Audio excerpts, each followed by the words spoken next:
Chapter 9-10. As soon as Duque said that, Tyrant and Malfurion felt a chill down their spines. They had been fooled by their own fixed thinking. That's right. For tens of thousands of years, if one wanted to go to Mount Hyjal from Azhara, they had to take a big detour. They had to go to Grey Valley in the west, then to Fellwood Forest in the northwest and finally to the west of Mount Hyjal. They had to go up the mountain from the lowest mountain on the west side. But they had forgotten that as long as they did not enter Mount Hyjal, the Burning Legion's movements were not restricted. Therefore, there was a possibility that the three parties had set up a large number of troops in Grey Valley, but the demons did not even care about these intercepting troops. They directly ran to the mountains north of Grey Valley and followed the mountains to the higher foot of Mount Hyjal. Tyrant pursed her lips. Duque said, "So I suggest that the Alliance defend Azhara's landing point, and then defend the second battle at the foot of Mount Hyjal or in the open space halfway up the mountain. Also, the Alliance welcomes the Night Elves and the Horde to send military observers to our two lines of defense." No one knew what military observers were, but they could understand from the name. Duque was actually so generous as to let both sides send people to supervise the army? No, this was not even supervising the army. This was completely showing the military essence of the Alliance to a temporary ally. Queen Sylvanas couldn't sit still anymore, and the whisper of the wind drifted into Duque's ears. "Duque, is this really okay? Forget about the Night Elves, about the Horde." Duque smiled. "You don't know what kind of person the current chief of the Horde and Thrall are. Leave everything to me." Queen Sylvanas chose to believe in Duque. Looking one step forward and thinking 3 steps ahead was the most basic quality of a leader. What Duque had to do was think 3 steps ahead. This temporary alliance was terrible. If the world wasn't about to be destroyed, there would be no basis for an alliance at all. Everyone knew that Taurens and Orcs were the best meat shields, the High Elves were the strongest mages, the Night Elves were the best archers, the Human Knights were the flank charges, the Dwarves played with guns and tanks and the Gnomes played with cannons. Wow! How great it was to combine the strengths of each race. Why was it that in history the 3 major factions had to each have their own camp and resist step by step? It was all because of that pile of bad debts. The Horde had just gotten rid of the Night Elf demigod Cenarius, and the Dark Elves had been enemies with the Alliance for more than 10 years. During the first and second battle of the Dark Portal, the Alliance had massacred the Alliance's cities, and then the Alliance had enslaved the Beastmen. From the perspective of their own race, it was hard to say who was in the right and who was in the wrong. The Alliance and the Night Elves weren't any better. Queen Sylvie sat next to Duque, almost dazzling Tyrant and Malfurion's eyes. The High Elves were exiled by the Nature Elves. Who would have thought that they would have to kneel on their knees and beg the prodigal son they had chased out of the family to come back and save them? If the person sitting next to Duque was a magic elven such as Kale, then it would definitely be more eye-catching. Fortunately, Queen Sylvie was a ranger, so the Night Elves felt better. To be honest, they were exiled because they hated the High Elves' abuse of magic. Duque and Jaina were also secretly provoking them. So, Duque was deliberately being so generous. It was also to pave the way for a more sincere cooperation. Here the Alliance is willing to fight 2 battles. You guys do as you see fit. Seeing Duque like this, Medivh secretly heaved a sigh of relief. The Alliance was most afraid of the other races holding on to their own pockets and refusing to give in no matter what. If this went on, the best result would be to force them into a mess. In fact, they would still be minding their own business and wouldn't be able to fight at all. The Alliance had made a good start and the rest would be much easier to handle. Medivh was the first to bow to Duque. "Thank you, Duque. Thank you and the Alliance for your contribution to Azeroth." On the other side, Tyrant and Malfurion also stood up and bowed. Thrall had a bitter taste in his mouth. The Beastmen had never been a stingy race. They were straightforward and liked to repay the generosity of others with generosity. But now the Beastmen couldn't be generous. Thrall had no way of knowing whether his hometown Draenor was still there. The Alliance had blocked all news from the Dark Portal. If his hometown was as Orgrim had described, then after his hometown exploded, the Beastmen in Kalimdor would be the last of them. No matter how elite the Beastmen were, they were still too small compared to the Alliance's population of nearly 10 million. Moreover, even if they survived this crisis, who could guarantee that the Alliance wouldn't attack again? Although Thrall also understood that under the premise that the world was in danger of being destroyed, any post-war alliance would only be a piece of waste paper, Thrall's heart was still trembling. He had to stop the Burning Legion from destroying the world, but he also had to think of a way to preserve the vitality of his tribe. This was where Thrall was at a loss. Thrall was still too young. His expression was practically written all over his face. Duque couldn't help but laugh in his heart, but he kept a straight face. However, the Alliance won't be able to retreat to Mount Hyjal in time for the first battle in Azeroth. So, I hope that the Alliance's troops will be allowed to retreat if things go south. Tyrant and Thrall thought about it and nodded at the same time. Sure. After all, the Night Elves had repeatedly emphasized that they had a big move, but it needed time. On the other hand, as long as they could buy enough time, no one wanted to lose all their elites to the bottomless pit that was the Burning Legion. So, Duque pointed to a place on the large map in the middle of the conference room. I hope that when the Alliance's first line of defense can't hold on, we can retreat downstream from here. As Duque spoke, he looked at Thrall. I'm sorry, the Alliance's first line of defense is mostly mechanized troops. It will be difficult for them to retreat to Grey Valley, which is full of forests. Thrall was bitter. He instinctively wanted to refuse, because the place that Duque pointed to was the River of Wrath. The River of Wrath was the dividing line between Azeroth and Grey Valley. The source in the north was near Mount Hyjal, but the downstream area in the south was the Horde's new main city, Orgrimmar. If it wasn't for the fact that the world could be destroyed, would the Alliance's mechanized infantry pass through the main gate of their own main city? Would the Horde be able to sleep? If Thrall was a calculating leader, then he would most likely reject the offer. But who was Thrall? The man destined to become the legendary Great Chief of the Horde. Whether it was in the original history or this life, he would be praised by countless orcs and even the Alliance. Not only was he wise, but he also had a heart that no great chief could reach, a heart of justice. From his mouth full of fangs, Thrall spat out 2 words. Yes. Chapter 9:11. Character determined fate and experience determined height. Growing up in human society at a young age gave Sal a broad vision that many of his predecessors and even several chiefs in the past did not have. This was determined by his upbringing. To Duque's surprise, Sal suppressed the doubts of Dorjan and Kain. He not only agreed to the Alliance's first retreat from the River of Fury, but also generously allowed the Alliance to choose an open space anywhere in the lower reaches of the River of Fury in Durotor. Sal stood up. I can't say that I know the Alliance very well, but I know that human cement is a magical thing. It can build a strong fortress group in a very short time. If the Alliance feels that with more time they can build a stronger line of defense, then the tribe does not mind defending the first battle at the foot of Mount Hyjal. There was a slight uproar in the hall. To be honest, there was no conclusion as to who would be at the front. Except for a certain transmigrator, no one knew what the composition of the Burning Legion's forces was. It might not be a bad thing to be at the front because there might be room for retreat. But it might not be a good thing to be at the back because as the mountain road narrowed, retreat would become more and more difficult. If the Night Elves insisted that they had not settled the matter and asked them to continue to fight, would they continue to fight or not? But it was obvious that a wider position would be more conducive to the Alliance's deployment of cannons. Duque was indeed interested in the line of defense on the mountainside. After all, the current situation was very different from the original history. The original Alliance only had Jaina's Theramore army participating in the Battle of the Seamounts, so the number of troops was naturally pitiful. Now because Duque had saved half of Lordaeron, almost the entire Alliance was participating in the war. In addition, the gnomes' main city, Gnome Reagan, which should have happened at this time in history, broke out more than a decade earlier. This time, there was no emergency transfer of the gnomes' mechanized troops to save the situation. Therefore, the Alliance's troops were more abundant and larger. The Night Elves would certainly take the position at the top of the mountain, and the remaining 2 options were the mountainside and the foot of the mountain. But the Alliance needed the mountainside and the tribe's cooperation was needed.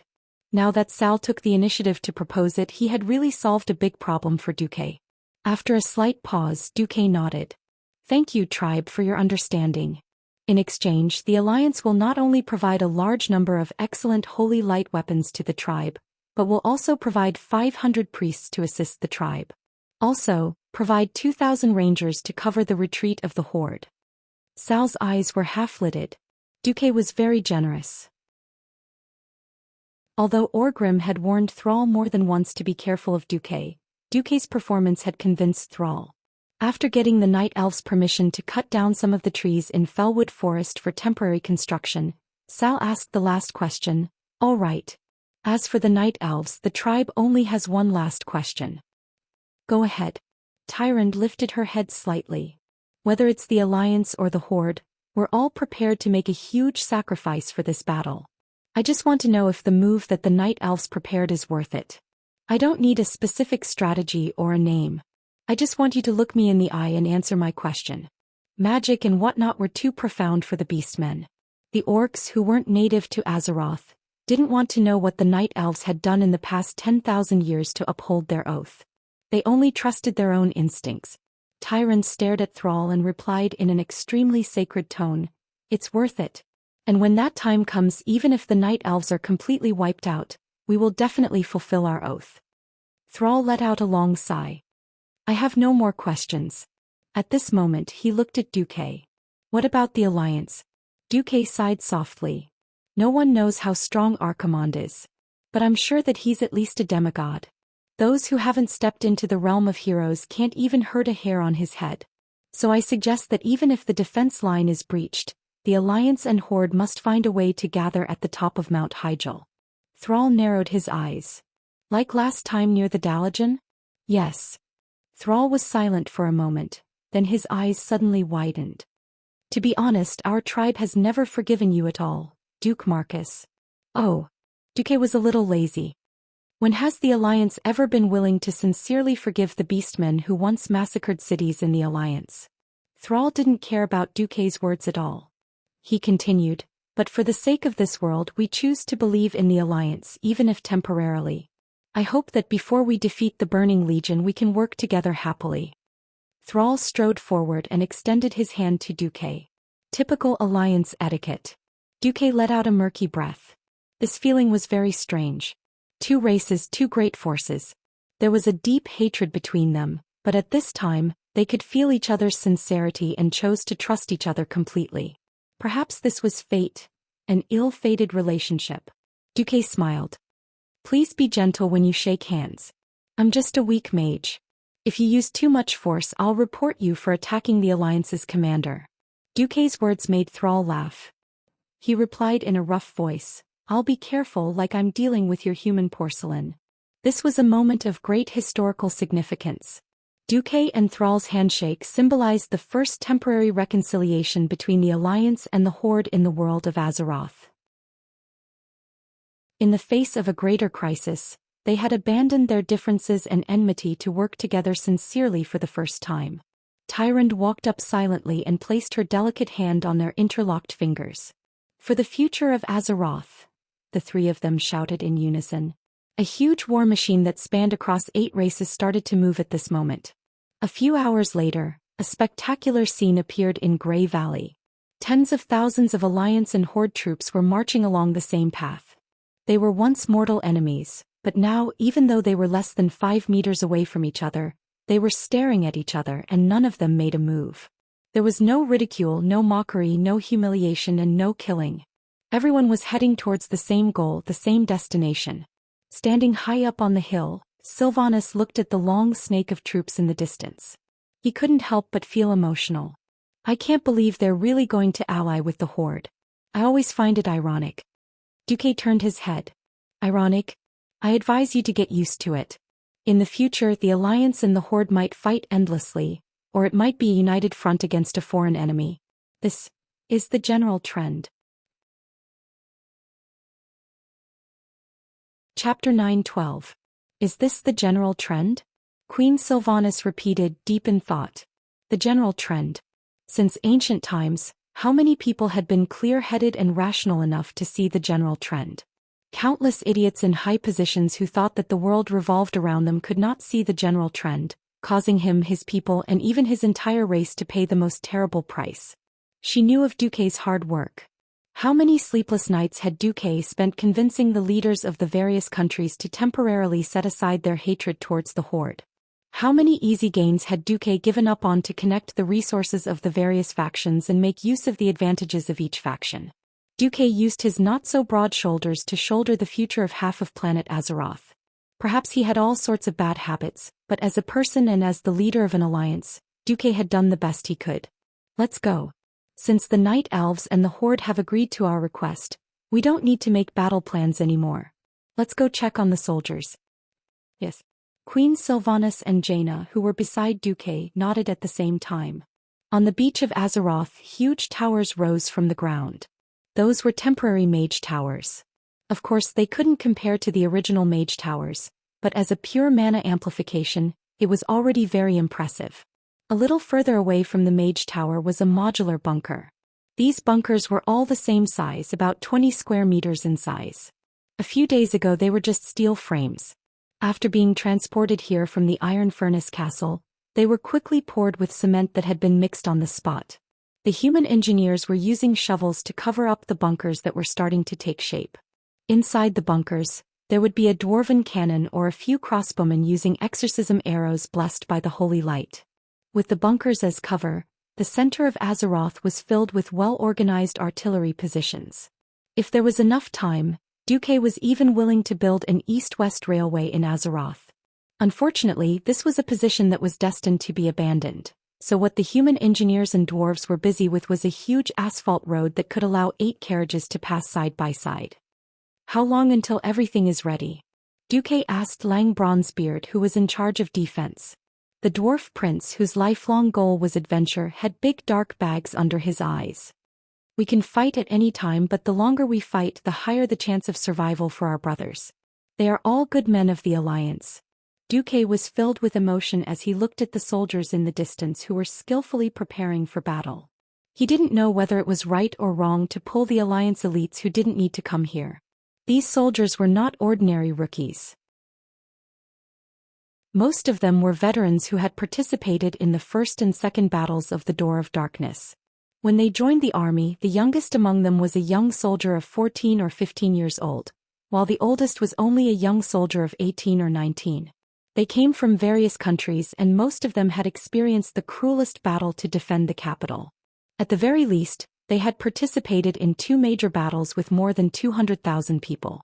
In the wilderness, in the depths of forests, in swamps, they had built bonfires, set up camps, endured mosquito bites and gnawed on stinky jerky and wheat cakes. Then they risked their lives to fight against enemies that were far larger than them.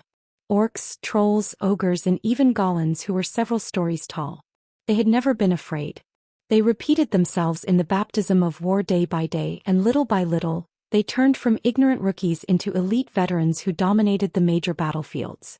Only this way could they be awarded the rank of sergeant after the second battle of the Door of Darkness. But this was just the beginning. Then for the arrival of this day, they were arranged to go to various areas where demons ran rampant, and constantly sharpened their skills and tactics through the bloodiest battles. They fought satyrs, fought void trolls, and were even organized to face the hellfire summoned by human warlocks. 15 years passed in the blink of an eye. After such a long time, most of them were middle-aged and the youngest was nearly 30 years old. They had their own families and children. Many kingdoms could not afford to support so many full-time soldiers, so they would choose to let these people retire and send them back to being farmers. But with Duke's order, these elite warriors who had long passed the peak of their physical strength were left in the Dark Portal's guards. Just for this day. Because they had the best martial arts and the most mature hearts. They would not lose their courage in an instant just because they saw a huge and terrifying demon, and become trash that could be slaughtered by the demon. Duque said in a deep voice, "Gather the soldiers. I have something to say."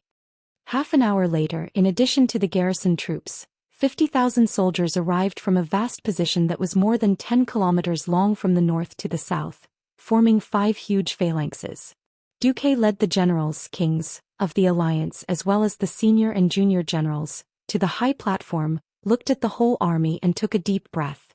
The weather was getting colder and the slightly cold wind blew on their faces, making their noses hurt. But Duque could feel the soldiers' hearts were burning and their burning gazes said it all. Duque raised his hand, hit his chest and gave a military salute. Every general below followed suit and saluted. What followed the military salute of the generals was the uniform sound of metal clanging against each other. On the high platform, Duque took a step forward and looked at the elites of the alliance in front of him. More than 30% of the low-grade professionals were armed with all kinds of black technology, and they were a real army of tigers and wolves. From their eyes, Duque saw vitality, pride, and rising fighting spirit. There was no draft paper and there was no need for draft paper. 15 years of being a commander had trained Duque's unnatural ability to speak without a script. Standing in front of a silver magic microphone, Duque's voice spread throughout the army. Everyone, why have we gathered on this strange land today to prepare for battle?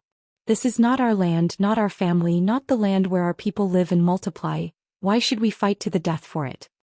After a pause, Duque answered his own question. Let me tell you, this is for the survival of the world. This is not a joke. It is not something that is too far away from us. Because we are about to face the largest demon army in the history of this world. The Burning Legion. Once Archimonde, the commander of the Burning Legion, takes the power of the World Tree on Mount Hyjal behind us, all life in the world will be polluted and destroyed. At this point there was a low commotion in the 5 huge phalanxes, but it quickly subsided. Chapter 9:13. Once that happens, no one in the world of Azeroth will be able to escape death. Why? There will no longer be living fish in the sea, rivers, and lakes. There will only be countless rotting corpses. The crops in the fields will no longer grow and turn into man-eating monsters. The water in the deep wells will turn into green poison. You, your family, your people, who will be able to continue living? No one. Not a single one. We will all die. When that time comes, the entire world will perish. You and your family will become rotting and dirty corpses. You will meet your end amidst the evil laughter of the demons. Tell me, do you want such a future? As Duque's impassioned voice fell, an earth-shattering roar came from below. No, we don't want it. Duque waved his fist. That's right. We don't want it. We want to continue living. We want peace for our descendants. We want to multiply. So, what are we going to say to the damn demons with our swords and cannons? Get lost. Go to hell. Demons. Go back to where you came from. It was a messy answer, but it was more real. The 50,000-strong army was like 5 huge boiling pots. They responded to Duque's words with a loud and enthusiastic voice. Duque looked at the roaring expressions on the faces of the soldiers who were no longer young. He was satisfied. He was really satisfied. It was absolutely necessary to have a morale-boosting rally. Knowing what they were fighting for and who their enemies were would make the soldiers more courageous and determined to fight. Duque let the soldiers shout for almost 30 seconds. The next second he pressed his hands in the air and made a mute gesture. It was as if an invisible giant magic hand had isolated the air and stopped the sound from spreading. Every big shot and general of the Alliance was surprised to find that the soldiers who were shouting just a second ago had all quietened down. All the voices stopped abruptly. They were not inanimate objects. They were not the zombies used as cannon fodder by the Calamity Army. They were the most elite troops of the Alliance. They were proud soldiers who had experienced countless battles. If it had been any other general with lower contributions, they wouldn't have been able to suppress them. However, in front of Duque they were very disciplined. When Duque wanted to speak, he was as docile as a sheep. That's right. This was Duque. He was the #1 hero of the Eastern Kingdom Alliance, who had led the entire Eastern Kingdom Alliance to victory in war after war, and saved the humans, high elves, dwarves, and pygmies from extinction. Looking at Duque's face, people naturally thought of the Great Retreat after the fall of Stormwind City, the Battle of the Southern Sea, the Battle of Paladin Bay, the Battle of Lordaeron City, the Great Battle of Black Rock Mountain, and the latest Dalajan Coalition War and other glorious victories. Only Duke Marcus had such an exaggerated and unsurpassable prestige to suppress these arrogant soldiers and generals, making them feel proud of themselves and obey his orders. In front of Duque's halo of victory, even the Sin Dorii crown worn by Queen Shirley and the Craterus crown on Jaina's head paled in comparison. However, this wasn't important. The two queens locked their burning gazes firmly on Duque's stalwart back, their eyes blurred. Duque spoke again. Yes, everyone is right. Planet Azeroth is our home, our homeland. Whoever wants to trample on it will have to step over our dead bodies first. That's right. Maybe we will all die. Maybe even our corpses will be desecrated by the evil Calamity Army. We might even have our souls imprisoned and helplessly become evil accomplices. However, what? Duque's voice suddenly rose by an octave and he waved his hand. We have fought with our own will. With all our strength. Even at the end of the world facing our ancestors, we can proudly announce that we have a clear conscience. So for the future of our descendants, go and fight. Go and roar. With our lives and souls, let's give our strongest voice to the damned demons. Duque raised his right fist with all his strength and pointed it at the sky. Long live the future. Long live Azeroth. Thousands of arms were raised high. It was a forest of swords.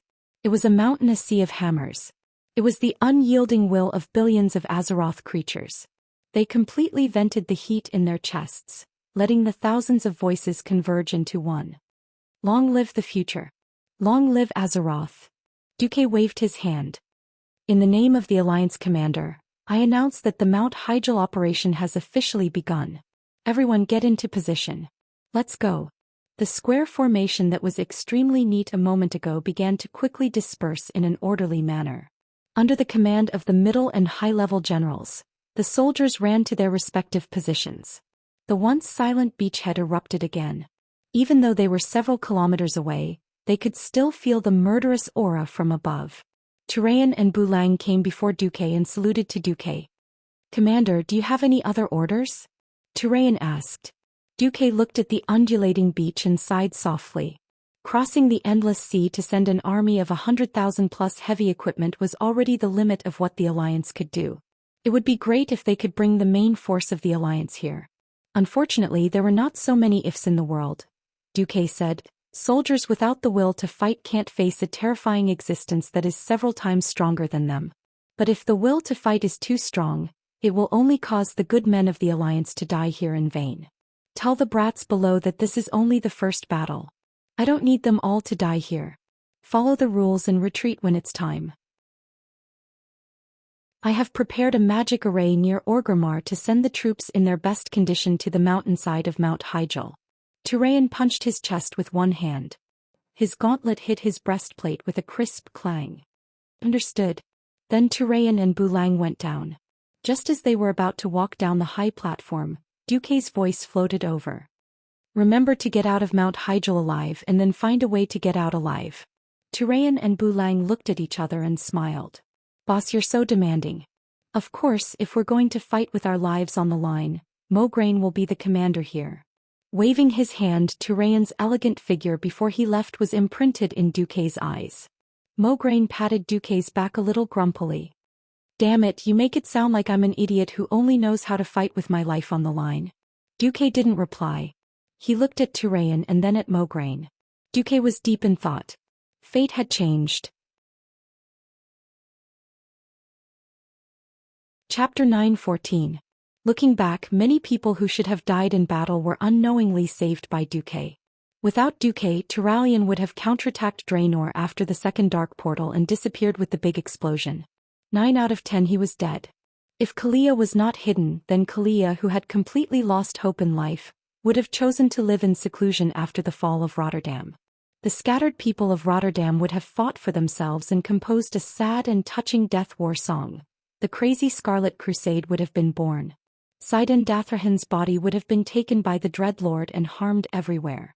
Abendis would have died tragically in Hearth Valley. Alexandros Mograine would have been even more tragic. He would have been killed by his own son Reynold. Bewitched by the Dreadlord who pretended to be Sidon Dathrahan, Reynold deceived his father and let old Mograine fall into the trap of the Scourge army. Reynold picked up the Ashbringer and killed his biological father. Although old Mograine was responsible for Reynold's downfall, patricide had always been one of the deepest sorrows since ancient times. There was also Queen Sylvie. At this point in history she was already a banshee of death. She was bound by Arthas like a dog. Instead of having bright skin and a hardy and proud expression, she could still be alive and kicking by his side. Thinking that this might be the end of the world, Duque let out a long sigh and secretly swore in his heart. Damn it, Archimonde, you must die. Duke's inadvertent expression of great pressure was seen by the two queens at the same time. Jaina's eyes turned. Just as she was thinking of something, she caught a glimpse of the fireworks pinned to her chest armor. Yes. It was a small white fireworks used for funerals. She deliberately pinned it there to remind her of the vengeance of her father and brother. Jaina pursed her lips. When Sylvanas caught up with Duque, Jaina was still half a step too slow. But she did not regret it. At this moment, Mount Hyjal had become a huge pre-war construction site. At the foot of the mountain, the elves who were watching felt their hearts aching as they watched the crude orc laborers chopping down the 100-year-old trees with great effort. They used the thick trunks of the trees as the pillars of the huge blockhouses, and sharpened the smaller branches and inserted them into the ground facing the foot of the mountain to serve as antlers. One after another, archer towers in the style of orcs rose from the ground. Tall and slender trolls nimbly climbed up the towers. They took a large piece of metal from the goblins and stuffed it outside the arrow tower to act as a shield for themselves. Then they arranged the javelins provided by the humans in a position that was convenient for them to reach. The spearhead, which was made of fine steel, shone brightly in the dusk.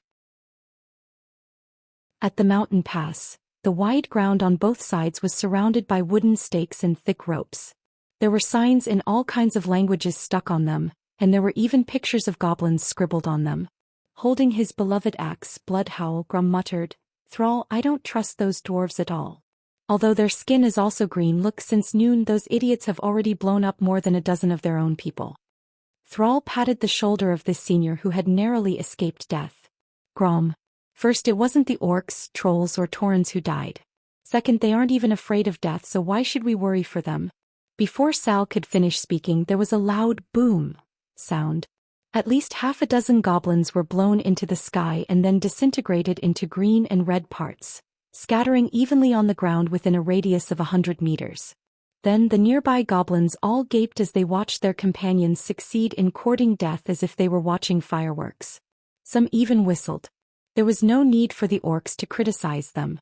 A goblin sitting on a thick metal robot that was as tall as 3 people picked up the metal loudspeaker and cursed. His sharp and unpleasant voice could be heard within a radius of hundreds of meters. "Frank, I told you, don't let those idiots go to where we buried the mines. And, I repeat, don't eat a cigar when burying the mines." The goblins below looked at their boss with puzzled and amused expressions. The goblin flipped out. "Bastard. Who dares to not listen to me? Half of your wages will be deducted." This time the goblins below all seemed to have been ruthlessly whipped. They all obeyed as if they were facing a great enemy. On the other side, Grom slapped his forehead. His expression was clearly telling Thrall, "Look." Thrall couldn't help but bare his teeth. But then he changed the topic. "But, if this world has a future, I will consider recruiting goblins into the tribe." Even someone as bold as Grom couldn't help but exclaim in a low voice. Thrall took out 2 axes from the box beside him. One was an incomparably crude stone axe made from sharp stones and thick branches. The other was a steel axe that emitted a cold light. It was obvious that it was a killing weapon. "One is what we can make now, and the other is what the humans just gave us. You know what I'm trying to say?" Grom was silent. He was most aware of the backwardness of the orcs in the field of forging and metallurgy. In the 10 years of living in the forest of Tirisful, an axe forged by the dark iron dwarves, even if it had been chipped countless times, was still a treasure in the eyes of the orc soldiers. The most exaggerated thing was that this axe had changed owners for a total of 15 times, and it had never been eliminated. Compared to the stone axes and hammers that were easily broken by humans, the sturdy dwarven products were, of course, more trustworthy. In the end, wasn't this the backwardness of technology? The backwardness of civilization? Backwardness meant being beaten.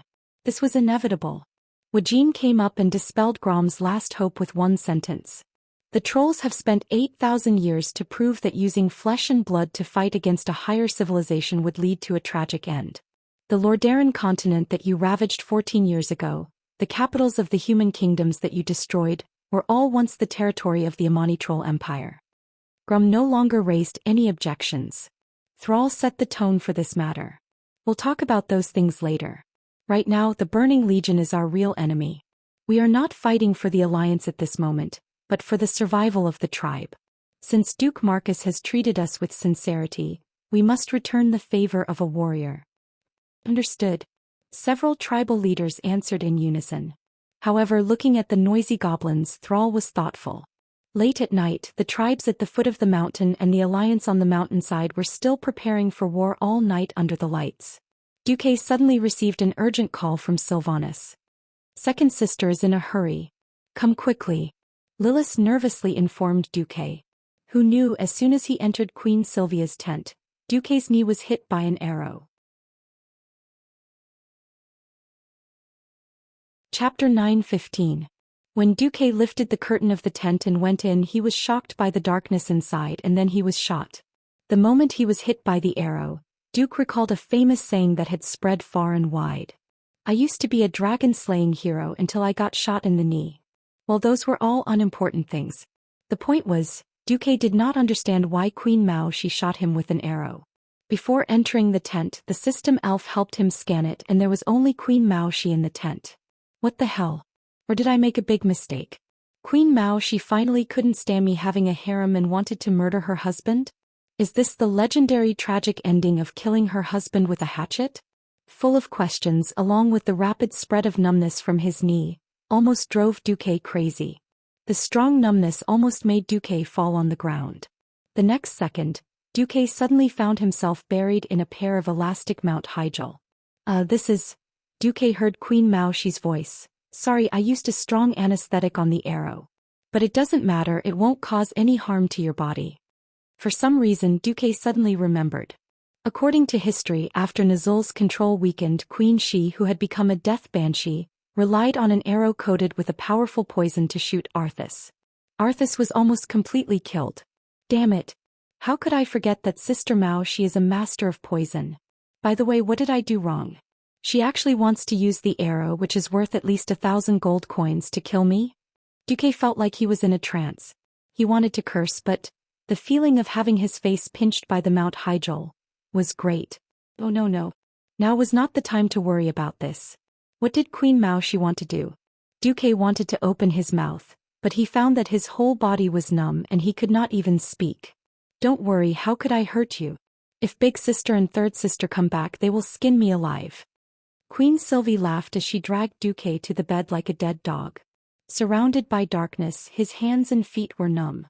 Through the system elf scan, Duque found that Queen Sylvie had taken off his magician robe and was tying him to the bed. It was as if she was dissecting a frog from his biology class. A cold light shone in the darkness.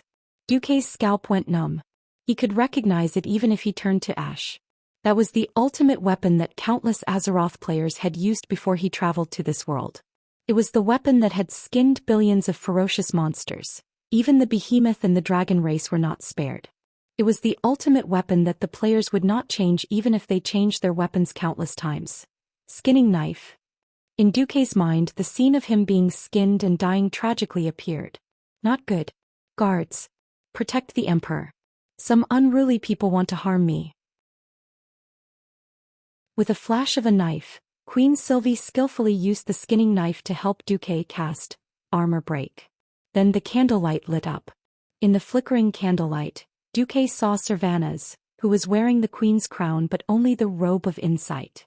The robe of insight was known to be on the same level as a virgin killer who wore a sweater. Duque's nose was about to bleed. At this moment, Duque just wanted to say, "You, a ranger, hunter, actually snatched the cloth armor. You're breaking the rules." Well, the dignified queen of Sindorii was dressed like this to feast his eyes. Duque suddenly felt a sense of vagueness that he could die without regrets. Queen Sylvie tilted her head, her face red. Originally, I didn't want to start this hunting ritual. I always thought that you were my prey and no one could take you away. Speaking of this, Sylvanas sighed. Who would have thought that an Archimond would come out? Well, I can only let you have it. Queen Sylvie sat condescendingly, her slender finger stretched out and tapped on Duque's chest, showing a beautiful arc.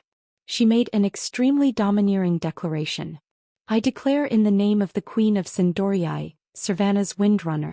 You, Duke Marcus, will be my prey for the rest of your life. You're mine.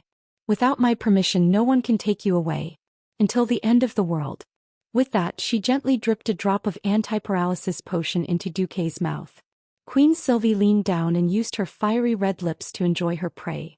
In the face of bullying and oppression, Duque's godly sword rose up to resist. It stubbornly faced the attack, trying to pierce through the devouring darkness. Finally, the sword light shot out, scaring the cruel queen so much that her face turned pale. Queen Sylvie's more miscalculation was yet to come. She didn't know that Duque didn't necessarily need his muscles to control his body's movements. He could use his magic circuit to control his body. Duque launched a great counterattack. He attacked. Duque's godly sword shocked the world. One sword light froze 19 continents. Duque told Queen Sylvie with hard facts. Those who play with fire will burn themselves, and those who play with swords will be hurt by swords. I don't care if you're a high and mighty queen. You're also my Aurelia's sister. Kill without mercy. With one slash, blood splattered everywhere. The queen who was hit by the sword was like a swan shot by an arrow. She raised her neck high and let out a scream.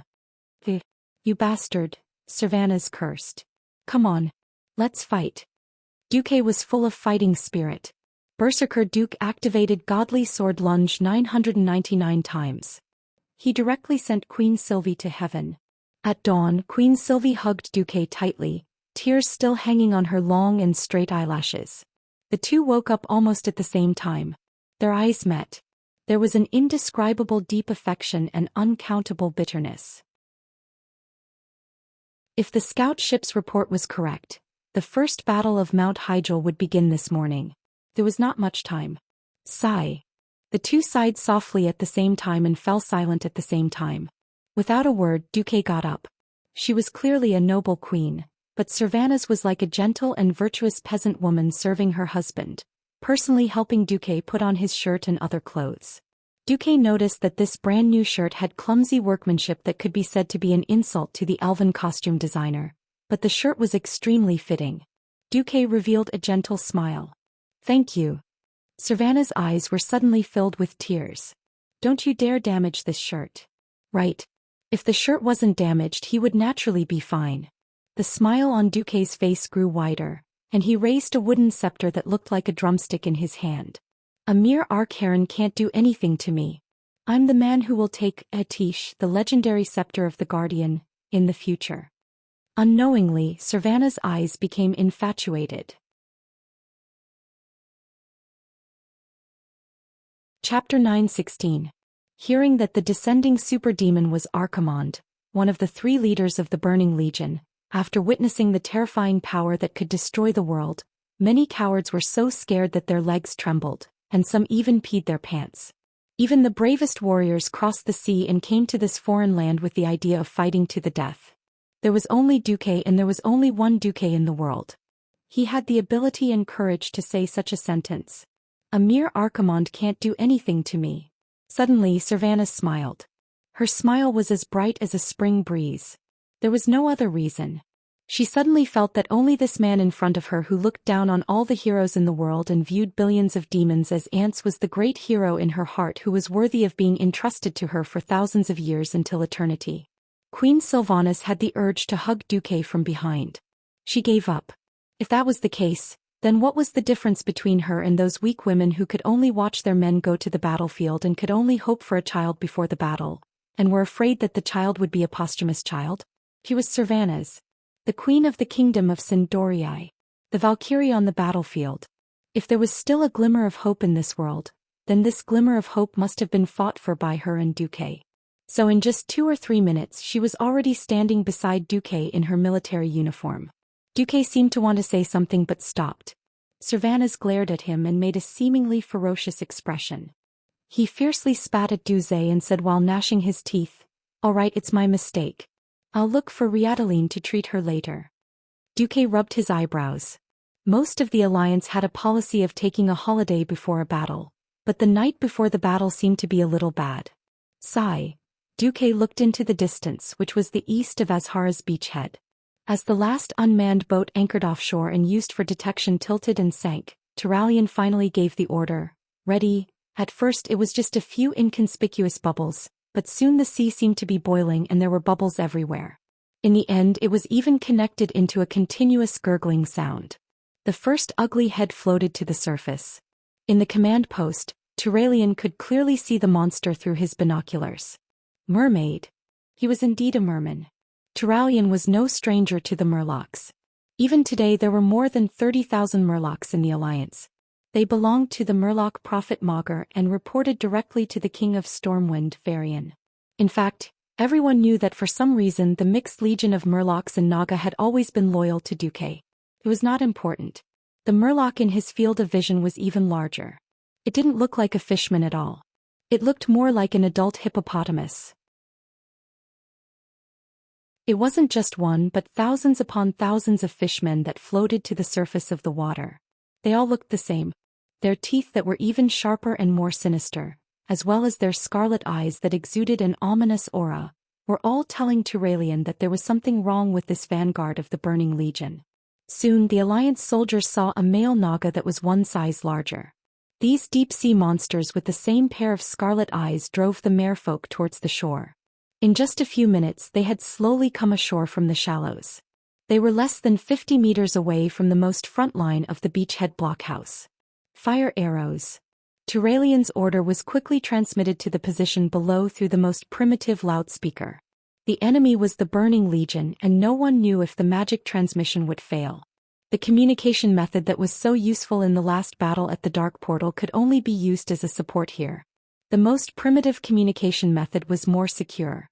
A narrow fire dragon ignited at the back of the bunkers. The High Elven Rangers had already raised their longbows, and there were burning arrows on their bows. As the red flag on the towering arrow tower waved down, the silent signal made the bowstrings vibrate in unison. The next moment most of the soldiers on the beachhead saw a fiery red line flying into the sky. The number of this batch of arrows was so small that it couldn't even be called an arrow rain at all. Naturally, the fire arrows caused almost no direct damage, but the expression on Turalian's face did not change at all as he watched the battle from afar. He was waiting for the follow-up effect and he would see it soon. The fire arrows ignited as soon as they touched the seawater. Of course, the seawater would not burn. What was ignited was the oil that had been dumped into the sea early in the morning. For this battle, the Alliance spent a lot of money to buy more than a dozen ships of crude oil from the goblins who wanted money even in the end of the world. Oil would float on the sea, and if it was before Dubois transmigrated, this would undoubtedly be an ecological disaster. Now once the oil was ignited, it would immediately form thick smoke. And because of the unique geographical environment of Azhara, there was a strong wind blowing from the west to the east. All of a sudden, as long as the Murlocs and Nagas dared to come out of the water, they would all be hit. They would either be wrapped in flames, or choked by the thick smoke and could not open their eyes. For marine creatures, being burned by fire was definitely a very rare thing. If these Murlocs were still ordinary Murlocs, they would definitely be scared and run around the beach, letting out miserable and annoying screams. But it was as if they could not feel the flames roasting their flesh and scales. Instead, like madmen, they were like fireballs that could run away, directly charging towards the beachhead blockhouses. Fortunately, they did not have such tenacious vitality. Most of them rushed 20 meters before falling on the beach with strange cries, becoming twitching corpses in the flames. But this scene made Turalian, who was watching the battlefield from afar, frown uncontrollably. At the end of the day, the Murlocs were just cannon fodder. This almost made him activate the next batch of traps.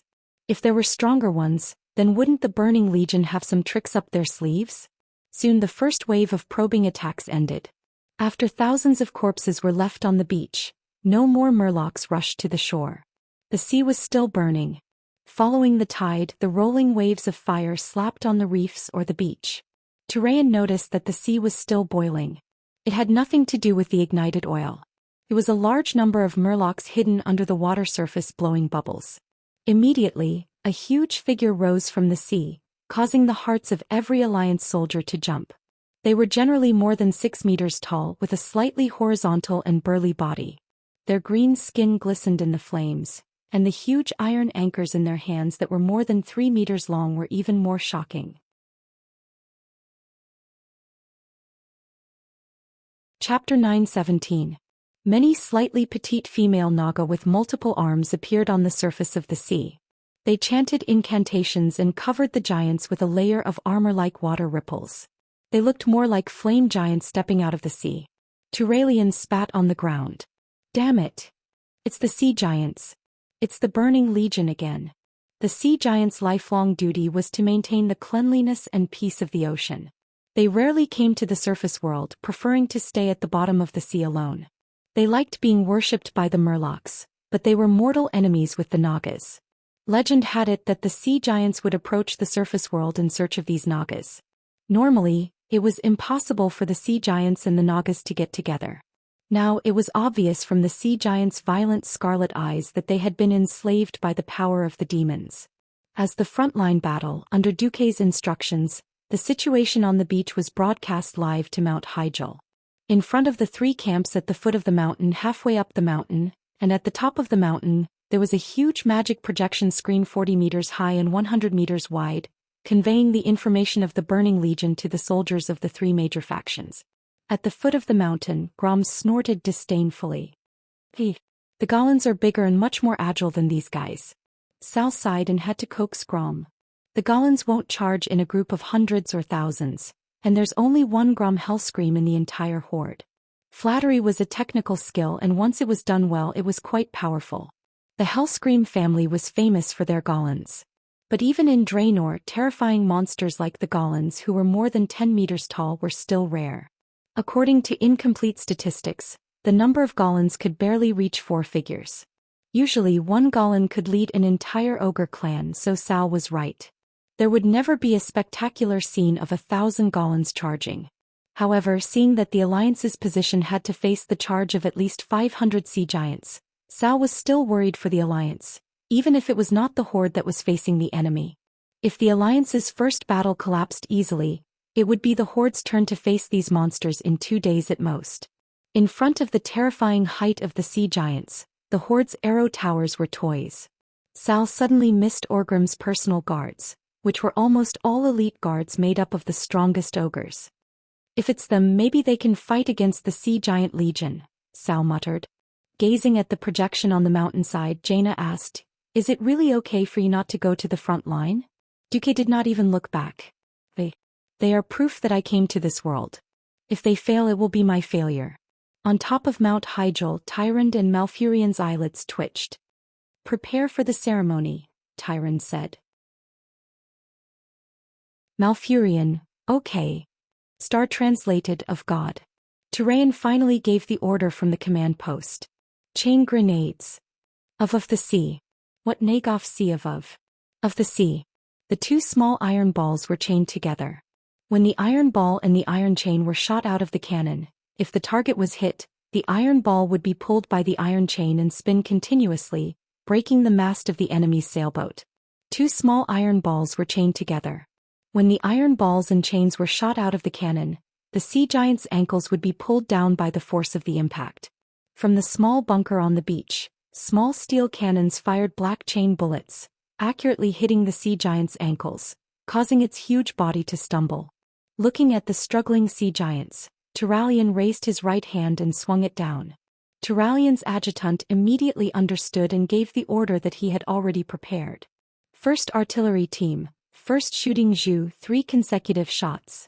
Turalyon's adjutant immediately understood, and in one breath he gave the order that he had already prepared. Artillery team 1, shooting Zhu Yuan 1, 3 consecutive shots. Behind a small hill at the back of the beach, the dwarven cannoneers were busy communicating with each other using hand signals and semaphore signals. They fired a large number of mortar shells at their predetermined targets. Whoosh whoosh whoosh. After the ear-piercing sound of something tearing through the air, a series of rumbling explosions rang out. The entire beach instantly turned into a fiery hell. The sea giants' crude leather clothes and shoulder armor made from the skulls of large deep-sea creatures could not withstand the explosion of modern gunpowder. Flesh and blood flew everywhere. A few unlucky ones were blown to death by the mortar shells. Perhaps this was a kind of luck. Because their compatriots were often too tenacious, they had to struggle on the beach for a long time before they finally breathed their last. Turalyon, who was observing through his binoculars, said, "First artillery team, retreat." The adjutant seemed hesitant. The situation was just right. If there were 2 more waves, the effect would be better. After all, it was very inconvenient to install the mortar in this era. It would be troublesome to adjust the design parameters after moving the position. Turalyon's thunderous roar followed. "Execute the order." The adjutant shivered and immediately relayed the order. Fortunately, the alliance was not greedy. The Burning Legion's counterattack arrived almost as soon as the artillery team retreated. It was the group of gargoyles that swooped down from the clouds. They swooped down so quickly that the alliance's griffins could not reach the scene in time. Unfortunately, they missed their target and had no choice but to engage in battle with the griffin squadron that arrived later. On the sea, a figure that seemed to be standing on the waves snorted coldly. Useless. It was a great lich. He gently clenched his claws that were full of white bones. In the next second, a scream came from beside him. "Ah, my lord, spare me." It was a huge female Naga with a beautiful face but a dangerous aura all over her body. In the original history, she single-handedly directed the fall of the Blood Elf King Kale. And became Illidan's sharpest lackey. She was the former Queen Azhara's personal maid, the future Kolifong Queen Vashj. Originally, she should not have directly participated in the Burning Legion's Mount Hyjal operation. But under the teasing of fate, she unexpectedly joined the Burning Legion in advance and became the vanguard of the invasion of Mount Hyjal. Useless trash. Since you are still of some use to the Burning Legion, get lost. The Great Lich said with extreme contempt. Thank you, Lord Reki Winterfrost. Vashj hurriedly dived into the deep sea. The beach fell into a strange situation. The Burning Legion stopped attacking. Only the dying sea giants were still struggling. Even the bubbles that floated to the surface had disappeared. Just as Turalian was confused, the adjutant's reminder startled him. Look. Following the adjutant's finger, Turalian was shocked to find that the horizon had become the horizon.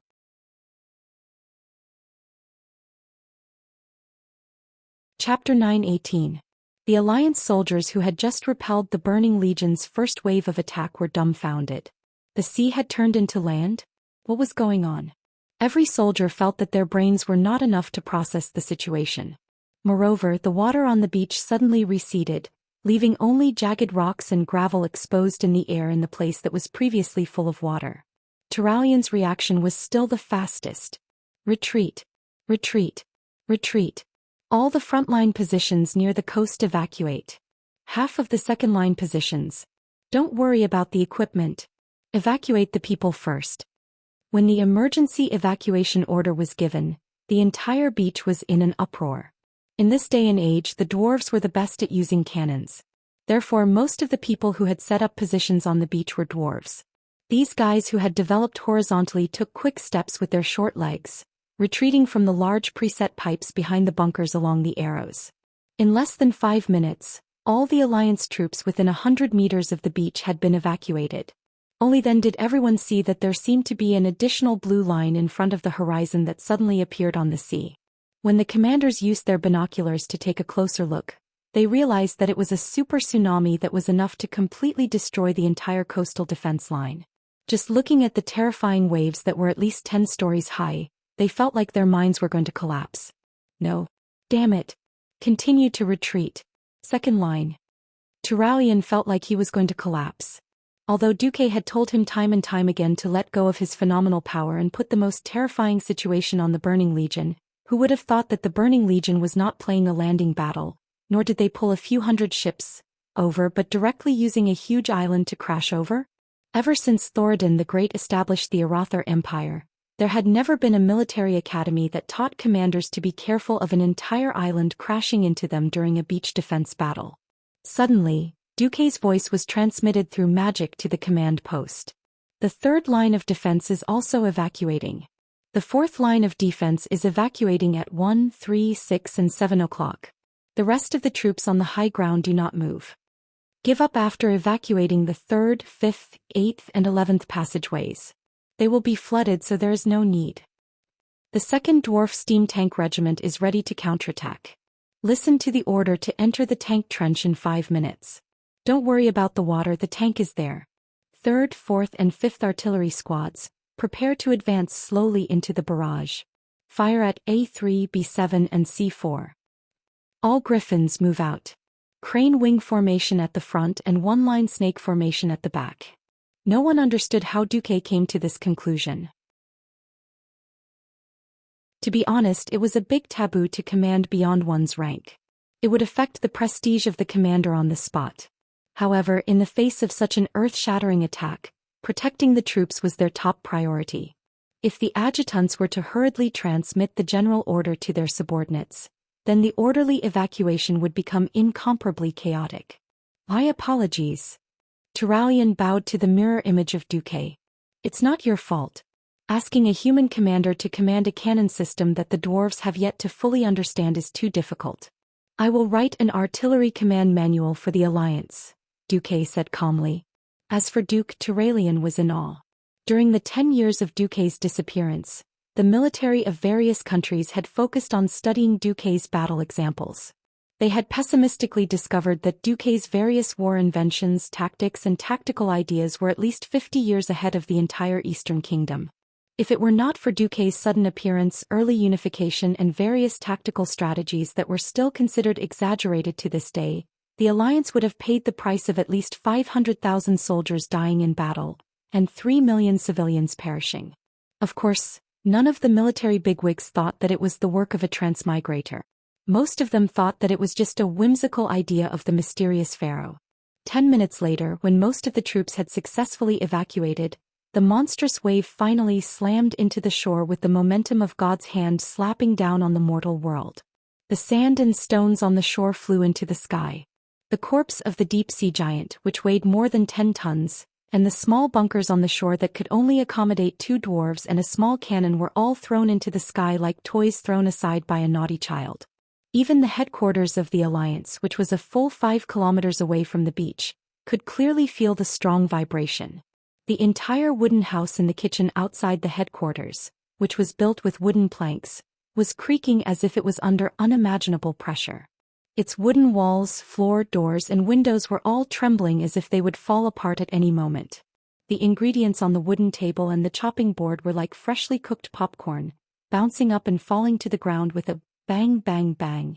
Turalian and the other commanders were suddenly extremely glad that their own headquarters was made of reinforced concrete. Although in Duque's opinion the cement made of brittle, low-quality steel and volcanic ash was simply substandard, it was really many times better than the wooden house that was like tofu dregs. Previously there were people who complained about the smell of cement and limestone in the command post, but now everyone could only feel lucky. Finally, the huge island that was like a continent where the Burning Legion was located appeared in front of everyone. Whether it was the Alliance by the beach of Azhara or the bigwigs of various races who were watching the live broadcast on Mount Hyjal, all of them were dumbfounded. That was a zombie tide that was calculated in the millions.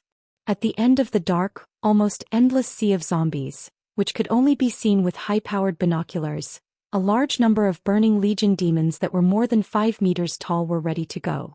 Fortunately, all of them were veterans, and fortunately, Duque's precise command of the trench had allowed the Alliance to avoid more than 90% of the losses. Otherwise, panic would have erupted uncontrollably at this time. Duque pondered for a moment. Turalian, Bulang, I'll leave this to you. The two replied in unison, yes.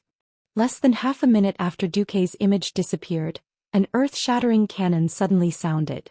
Listening to the sharp whistling sound coming from the sky, the commander of the Burning Legion on the huge floating island, Reki Winterfrost, showed a puzzled expression. Unlike the liches who were loyal to the Lich King, Reki Winterfrost was the most fanatical follower of the Burning Legion.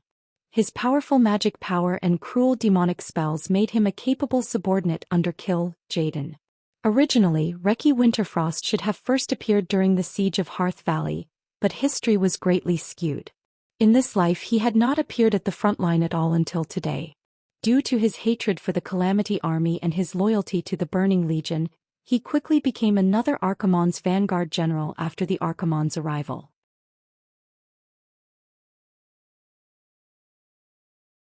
Chapter 9:19. To be honest, Archimonde looked down on the combat power of the Scourge Legion. In the eyes of the commander of the Burning Legion, zombies and ghouls were broken toys that weren't even as good as dolls. However, Reki Winterfrost persuaded Archimonde with a reason. Honorable Sir, the humans and orcs defending Mount Hyjal are as weak as these zombies. If Sir goes down personally, you probably won't enjoy the battle. Archimonde had never been afraid of godlike enemies. Back when Sargeras recruited him and killed Jaden, It was the creation titans of the pantheon who fought head-on. So when he heard that the opponent was weak, Archimonde hesitated. That was because many of the demon legions had been pulled to the outer defense circle of Azeroth by Jaden to attract the dragon aspect. He didn't have many direct demons on his side. With that in mind, he agreed. Reggie, I'll leave the task of cleaning up the trash to you. Don't call me before the enemy powerhouse comes out. But now Reggie Winterfrost felt that he might have let him down. That was because he and his men were going to face the most insane cannon of this era. Before Duque was sent flying into the void, Duque had proposed the theory of rifling to the dwarves and gnomes. Only by adding rifling to the barrel of the cannon could the cannonball have a stable trajectory, and the cannonball that was fired could be controlled. Otherwise, in this era where muzzle-loading cannons were rampant, even the best gunner wouldn't be able to predict where the cannonball would land after it had flown 2 kilometers. A gunner with an error of 100 meters was already considered a godlike gunner. In Duque's opinion, without sufficient industrial foundation, it would be impossible to cast a cannon that could fire a cannonball 5 kilometers away. After all, this involved a lot of things such as steel quality, lathe accuracy, and a series of things that were considered black technology in this era. The funny thing was that Duque had once again underestimated the abilities of the dwarves and gnomes. The gnomes never lacked ideas, but they lacked reliable ideas. Duque's successful experience on Earth had been proven and refined countless times. To the gnomes, this was simply the will of God. In the eyes of Jurban and other master craftsmen, Duque could find the path to success without failure. Duque was the true god of craftsmanship. Since it was the work of God, how could the gnomes not complete it with their lives? Maybe one day, Duque would be in a good mood and suddenly think of how to clean the radiation in the gnomes' hometown. Gnomes would be saved. So, the quality of the steel would explode. Then I'll just make the barrel thicker and bigger, will that do? Would it explode after a few shots? My worst-case scenario is that the barrel would only be used once. You want high-precision rifling. Look at my gnome godly technique. Tie a rope to the cannon's chamber and carve out a perfect rifling with my bare hands using a hammer and chisel. The result was the 36 Lesser Duke cannons that were placed on Azhara's beach. The diameter of the barrel was 800 millimeters and it was 10 meters long. When the cannon was unfolded and fixed, it was 28 meters long, 5 meters tall, and weighed 288 tons when it was in combat mode. It sounded like the caliber was much smaller than the small steel cannon that sent countless orcs to hell during the Battle of Blackrock Mountain 13 years ago.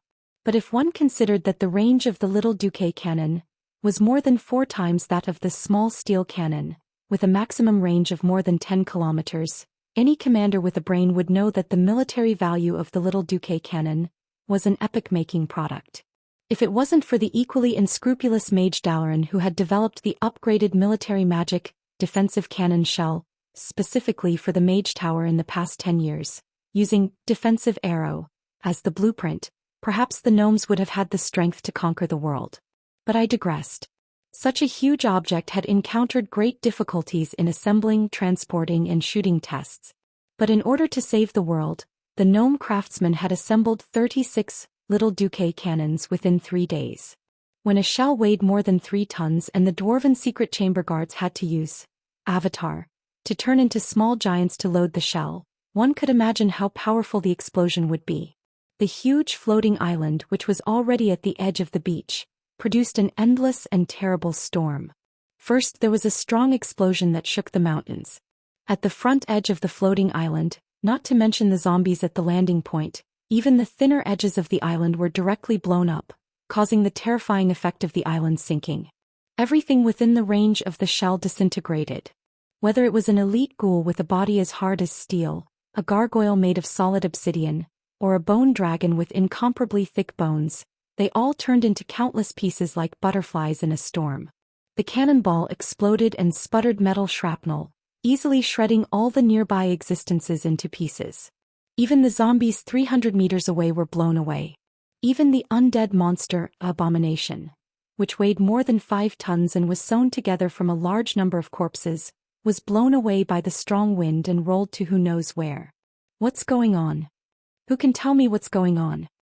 Reki Wintry was furious in the Soul Connection Network. It seems to be a human cannon, a low-level lich replied. Bullsh**t. Of course I know about cannons. How can they shoot so far? Under such a terrible attack, even the Calamity Army, which was claimed to have absolutely no problem with morale, could not help but fall into chaos. 5 minutes passed quickly. The sky was filled with that terrible whistling sound again. This time, Reki Wintry chose to let the liches cast a spell and set up a huge magic barrier. The next moment, the power of science and industry collided with the mysterious power of magic that had nothing to do with each other in the air. At that moment, the entire eastern sky flashed with the brilliance of magic. The frost element and dark force formed a dense array of runes in the sky that emitted an evil spiritual light. These runes formed a huge shield, resisting the kinetic energy of the huge shell. Originally, this overlapping grayish-black shield seemed to be able to resist these shells.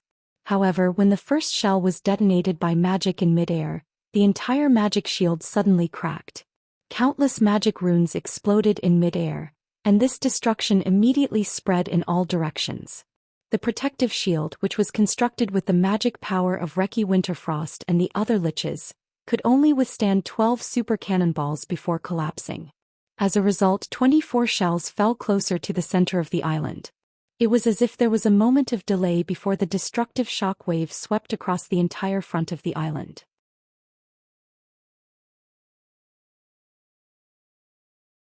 Chapter 9:20.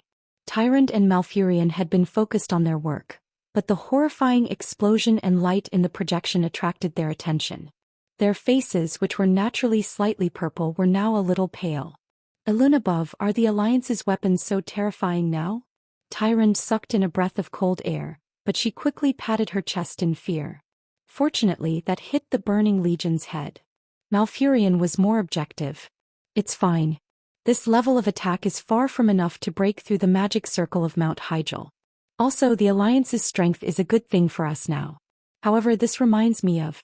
The two night elves fell silent. It was too similar. As survivors who had personally experienced that horrifying scene, they couldn't help but think of the explosion of the Well of Eternity 10,000 years ago. Back then, the entire world of Azeroth only had one continent, Kalimdor. Back then, the Troll Empire's territory spanned across the entire continent, occupying nearly 70% of the continent's surface area. Back then, the High Elf civilization was extremely prosperous, and Queen Azhara's power could be said to rule the world. Following that earth-shattering explosion, everything changed drastically. The huge Kalimdor continent was blown into 3 pieces. Actually, it was 4 pieces, as the Night Elves thought that Pandaria was gone. The Troll Empire's soldiers began to weaken. The High Elves who advocated pulling the Burning Legion into Azeroth were exiled to the depths of the sea, cursed, and turned into the Naga of today. Fortunately, the fierce artillery fire only brought back the bad memories of Tyrant and Malfurion. On the other side, the situation on the giant island where the Burning Legion was located was very interesting. At that moment, the entire island seemed to have experienced a terrifying earthquake. The wide ground near the front of the island bulged with huge wrinkles, and the zombies who couldn't dodge in time all fell into the deep crevices and became meat pies. The towering stone peaks in front of the island that had been modified into watchtowers fell like dominoes, affecting countless undead monsters. Rush to the shore immediately, Reki Wintry ordered in a fluster. He finally understood that allowing the Undying to stay on the island would only make them targets that would be pointlessly exhausted. Even if the island hadn't completely washed up on Azhara's coast and thrown the undead into the sea, those idiots would at least walk on the seabed and complete the landing. Many zombies with missing arms and legs jumped into the sea under the command of the high-level liches and necromancers. In such a chaotic situation, only less than 10% of the frontline troops were evacuated. On the other hand, the large number of gargoyles that soared into the sky began to cause casualties to the Alliance. The Griffin Legion only blocked most of the gargoyles, and the Dwarf Knight's Tempest Hammer also smashed many of the gargoyles into pieces. They scattered down like a goddess scattering flowers, but there were still many gargoyles that dived into the Alliance's formation. Every time they launched an attack from the sky, it would always bring about a reign of terror and bloodshed. Or disembowel some wretch. Or he would bring someone even more pitiful into the air and then drop them down from a high place, smashing them into minced meat. Or maybe they were unlucky enough to bump into a holy knight who was guarding nearby, and they were killed by Hammer of Wrath. Bastard, wait for my troops to reach the shore. Lich Reki thought maliciously. At this moment, a large number of undead creatures surged onto the shore like a tide. The dwarf steam tanks that had just rushed into the pre-built trenches began to fire. Fire. Fire. They are antiques from 13 years ago anyway. Let them unleash their last bit of heat. Fire with all your strength, don't be afraid of blowing up. Bu Lang commanded loudly, and his thunderous roar spread throughout the front line. The old dwarf steam tanks still used the old rifled mortars. The barrels were thick and the shots were close, but the power was still there. Especially since it was the heroic weapon that ended the second battle of the Dark Portal. Making this place the final home of this batch of tanks seemed to have added a special layer of meaning. The dwarf cannoneers were sweating profusely as they loaded the cannonballs and fired with the efficiency of the barrels. When these experienced cannoneers realized that the barrels were overheating, they immediately abandoned the tanks and ran away. With their short legs, they climbed onto the pre-prepared mining carts that were placed on the narrow iron rails, shook the levers and started the human-powered mining carts to run away. Reki Winterfrost was almost mad with anger. He had lost 30% of his million-strong undead army before they even engaged the enemy. Because they fell into the sea, were washed away by the tides and were suppressed by the floating islands, he lost another 10%. As soon as they landed, the despicable dwarves ignored the cannon fodder of the zombies and ghouls, and directly aimed at the few crypt fiends and fired, blowing up the large-sized spiders. That was not all. The vanguard was clearly close to the steel cannons, but the dwarves ran faster than rabbits with their pitiful short legs. They did not manage to catch many people alive. Without corpses, the snowball tactic that the Calamity army was good at couldn't be carried out, and the losses were even more irreparable. Reki Winterfrost could already imagine that if Archimonde, who was resting at the back, found out about this, he would definitely not have a good time. He could only be ruthless and press his troops forward with all his might. At this moment, the huge cannons that everyone thought would not be heard for a long time suddenly sounded again. Reki was dumbfounded. He definitely did not expect that the huge cannons that could fire once every 5 minutes had stopped for so long. It was actually Turayan who personally ordered the little Duque cannon to adjust the firing elements and aim at him at the front of the island. Can the cannons kill the liches of the undead tribe? Turayan's adjutant asked. Probably not. But even if it can temporarily paralyze the Calamity Army's command, it's still a good thing. Turayan was trying his luck. Even though the huge cannonballs were obstructed, Reki Winterfrost failed once again. The dense cannonballs landed in the area he was at.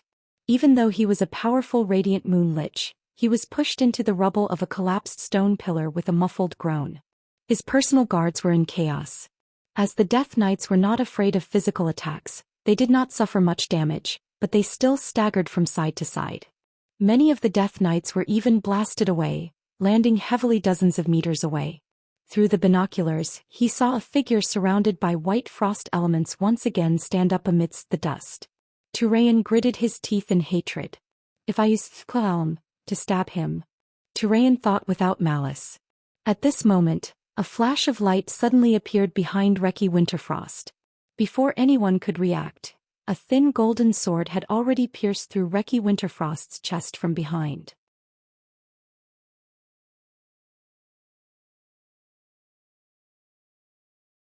Chapter 921. What happened? Whether it was Turalian who was holding the binoculars or the Alliance officers who were observing the enemy through telescopic magic, or even the Burning Legion itself, no one reacted at this moment. In the next moment, a cloud of black chi suddenly soared from the center of the island, covering the entire sky and forming a patch of pitch-black darkness. Then the black cloud stopped at the highest point and came crashing down. Rotten Bee Swarm. It was a very signature skill. But different dreadlords had different interpretations. They were obviously dark creatures full of chaos and terror, but under the control of that person they were played with. The dark creatures and insects that would devour everything in their path actually attacked Reki Winterfrost's back like ribbons along the designated route at high speed. This was an attack that the enemy had to save. The attack came very quickly and even had a faint ability to disrupt space. If it was a mage who flashed behind the Lich Reki, then he only had two choices left. Give up on further attacks and focus on reopening the spatial rift and flashing away again. continue to attack, but he would probably have to pay the price of his life for the sneak attack. Naturally, it was the Burning Legion's dreadlord, Ansaron. He thought his calculations were very accurate. It was beyond his imagination that someone in the Alliance dared to play the decapitation tactic at this time, but he could still make up for it. As long as the mysterious mage hero was delayed for a moment, the Burning Legion could react and skin the guy alive as a sacrifice. He also didn't think that a mage's physical damage could be that high. And Reki Wintry wasn't a living thing, so piercing his chest wasn't a fatal wound. Although Ansaron looked down on Reki Wintry, he still had to admit that this lich had some skill. No matter how weak he was, he should be able to fight back. Ansaron was wrong. Reki Wintry really didn't react at all. Damn it. Even a pig would cry out when it was stabbed by a sword. Ansaron could never have imagined that the sneak attack turned out to be Duque, the supreme commander of the Alliance. Ever since Duque tricked Earthies once, he had become addicted to the thrill of selling swords with one hand and crafting staffs with the other. As a warrior, who was afraid to die of having his soul captured, Duque certainly would not go down personally to backstab him. The divine artifact in the hands of his clone, which had gathered 80% of his power, was the real deal. With the insane buff from the semi-divine artifact, Obsidian Queen, a normal arcane spell, speed reduction, became more than 10 times stronger. How could Reki Winterfrost have Earthies' level of magic resistance? Moreover, this lich had just used up all of his magic power to resist the cannonball, and the magic circuit constructed by the power of darkness became chaotic. As a result, the deceleration spell that Duque's doppelganger cast on him not only slowed down his movement and reaction speed, but also reduced his thinking speed to 1/10 of its usual speed. He had turned this guy into a temporary retard. After restraining was done, it was naturally time to sell the sword. Ansaron's reaction was too fast, and he did not give Duque's doppelganger a chance to land the killing blow. In the blink of an eye, Duque's doppelganger was swallowed by the dark worms. That was not important. It had already completed its mission. Before it was destroyed, it pulled out the divine artifact thin sword that was stabbed into the lich's chest and threw it out together with the staff in its left hand. The next moment, 2 new doppelgangers appeared. One took a divine artifact and gave Reki Winterfrost the final blow. The angel statue of Obsidian Queen gently stuck between Reki Winterfrost's eyebrows. The retard was further aggravated. At the same time, unbeknownst to anyone, a massive amount of information was forcibly extracted from Reki's mind. On the other side, the narrow and slender golden holy sword revealed its blade, and with a perfect horizontal slash, Reki Winterfrost's skull flew into the sky. The next moment, a third doppelganger appeared and took Reki's skull away. Then all 3 doppelgangers disappeared at the same time. Over there, a double-headed giant sword that only the Lord of the Abyss had turned into a killing weapon that fell from the sky. It slashed through the sky and landed in a huge crater at the front of the island. It was only at this moment that the big shots of the Burning Legion realized that there was actually an Alliance powerhouse who was so daring as to hide in the crater and control a doppelganger to completely kill a Burning Legion commander. Capture him. From the center of the island, Archimonde's thunderous roar of anger came. That's right. Even if Reki Winterfrost was a weakling, he was also the commander of the Burning Legion. How could the Burning Legion face the fact that they were toyed with by a mere human who took the head of their enemy's general as easily as taking something out of their pocket? Where would Archimonde's face be? Several extremely powerful auras suddenly erupted on the island. Huge figures mixed with powerful auras rushed toward the crater, and even the surrounding space began to distort. In the command post of the Beach Alliance, after seeing the iconic staff and golden holy sword through the binoculars, how could Turayan not know that it was Duque who claimed not to interfere with command who took the lead to kill the enemy's commander? Turayan was so scared that he dropped the binoculars. If Duque was blocked on the island and beaten to death, the Alliance would really suffer a great loss if a commander was replaced by a small commander. However, with a burst of arrogant, laughter, Duque, who seemed to be unable to escape, actually flashed out from the only crack in space just before the space barrier completely closed.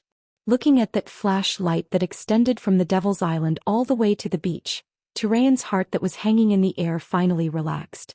In the command post, the light flashed and Duque revealed his unique figure. He was wearing a swordsman's uniform, holding a staff in his left hand and a sword in his right.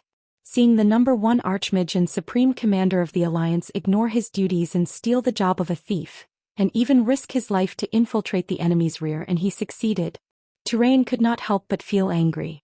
"Your Excellency Commander Duke Marcus, please conduct yourself with dignity." The entire command post echoed with Turayan's roar, which sounded like a remonstrance but was actually a curse. Duke's cheeks twitched from the scolding and he quickly changed the topic. "Let's not talk about anything else. Hurry up and get this thing done, I'm not a professional." With that, Duke threw Reki Winterfrost's miserable head to Turayan. Anyone with a little bit of evil would be able to sense that Reki's ferocious skull was surrounded by violent resentment. If it was not handled well, it would not be unusual for it to attach itself to an unlucky person and resurrect.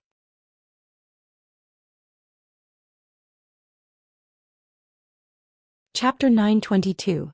From Duke's point of view, Reki was a famous boss and frontline commander of the Burning Legion, so Turayan should treat him with caution. Who knew? Turayan angrily pulled out his sword from behind, and with a flash of golden holy light, he directly chopped off Reki's head.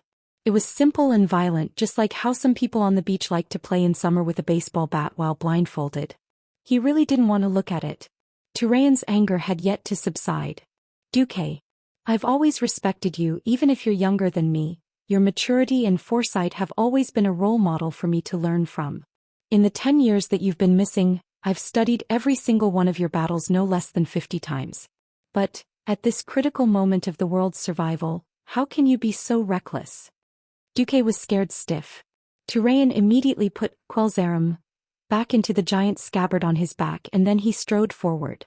"I admit that you're a rare, wise and strong person in the world, but please consider our feelings.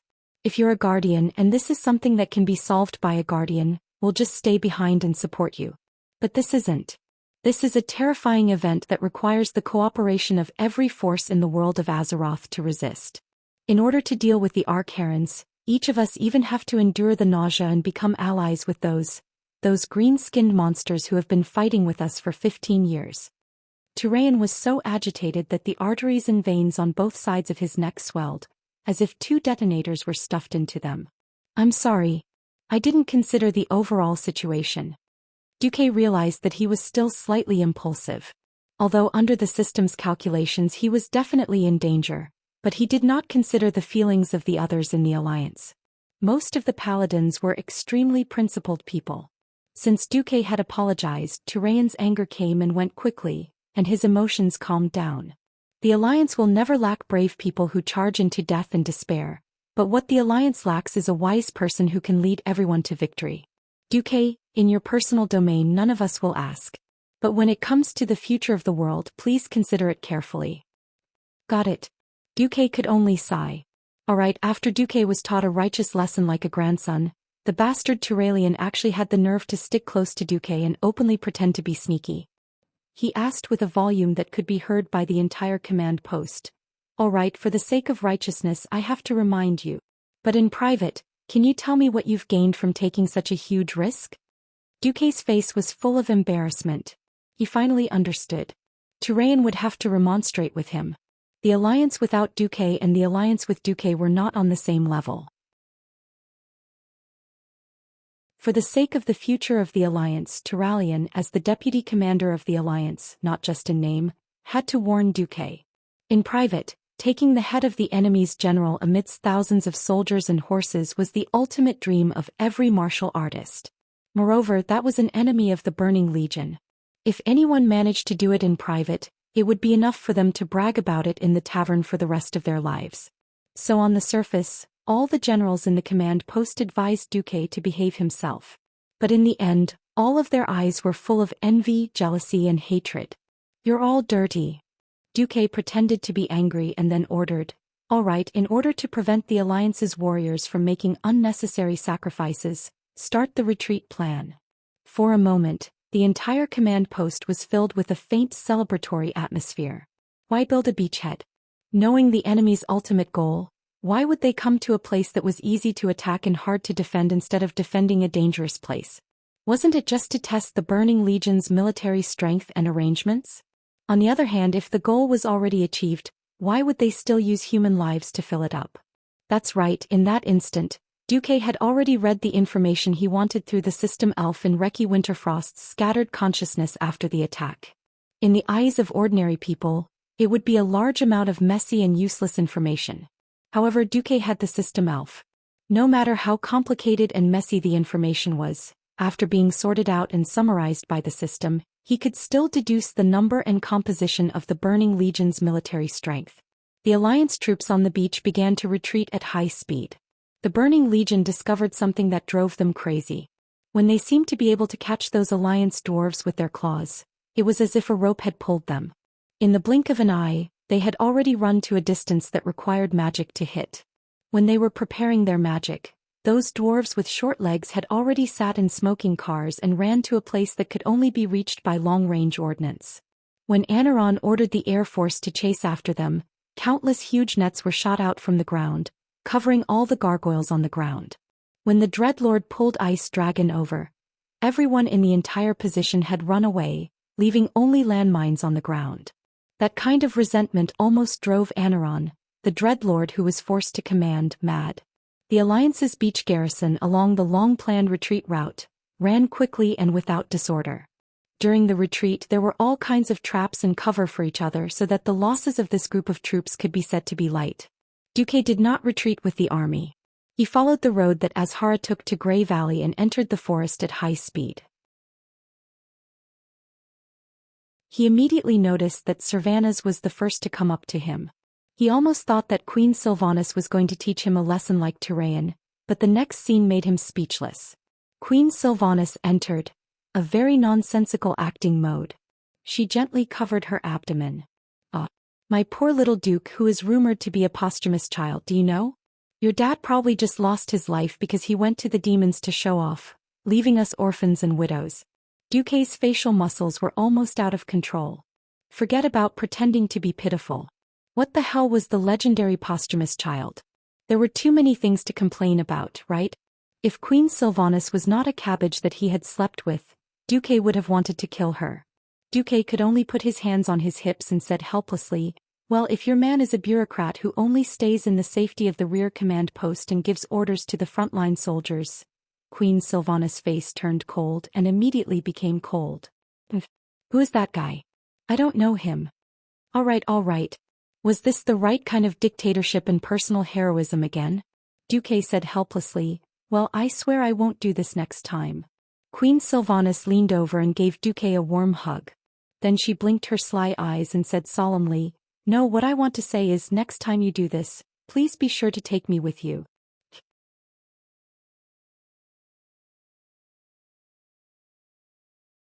Chapter 923. That's enough, you guys. Stop messing around. Duque was so angry this time that his nose was crooked. However, this Queen Sylvanas was the Queen Sylvanas he was familiar with. An extremely courageous heroine. From another perspective, she was also an expert at courting death in fancy ways. As her man, Duque had come to kill the general and capture the flag. Queen Sylvanas was also itching to do something. Why can't Sylvanas learn from Sasha? Wouldn't it be great if she had the attributes of a good wife? Duque rubbed his forehead and warned Queen Sylvanas, "Don't play with fire. I might succeed the first time, but I'll definitely die the second time." "Of course I understand. I'll listen to you. This isn't Eversong Forest anyway." All right, Duque seemed to have found the crux of the matter. If this was the homeland that Sylvanas deeply loved, then no matter what, he would resist step by step and inflict the greatest amount of damage on the Burning Legion. At this moment, in the tribe's camp at the foot of the mountain, Grom was grinding his teeth. There was no first place in literature and no second place in martial arts. He had fought with Duque and Duque's subordinates for more than 10 years, and had even been saved by Duque. If Duque was still that despicable person, who only knew how to hide in the army and play tricks, Grom obviously wouldn't care. Now that Duque had suddenly done something so exciting, Grom, the self-proclaimed #1 warrior of the tribe, really couldn't take it anymore. That kind of thing I can also do. Grom was too old and Thrall couldn't control him. But Thrall used his wisdom to solve this matter. "Grom, do you mean you can kill that lich, or do you mean you can run away like Duque after killing the lich?"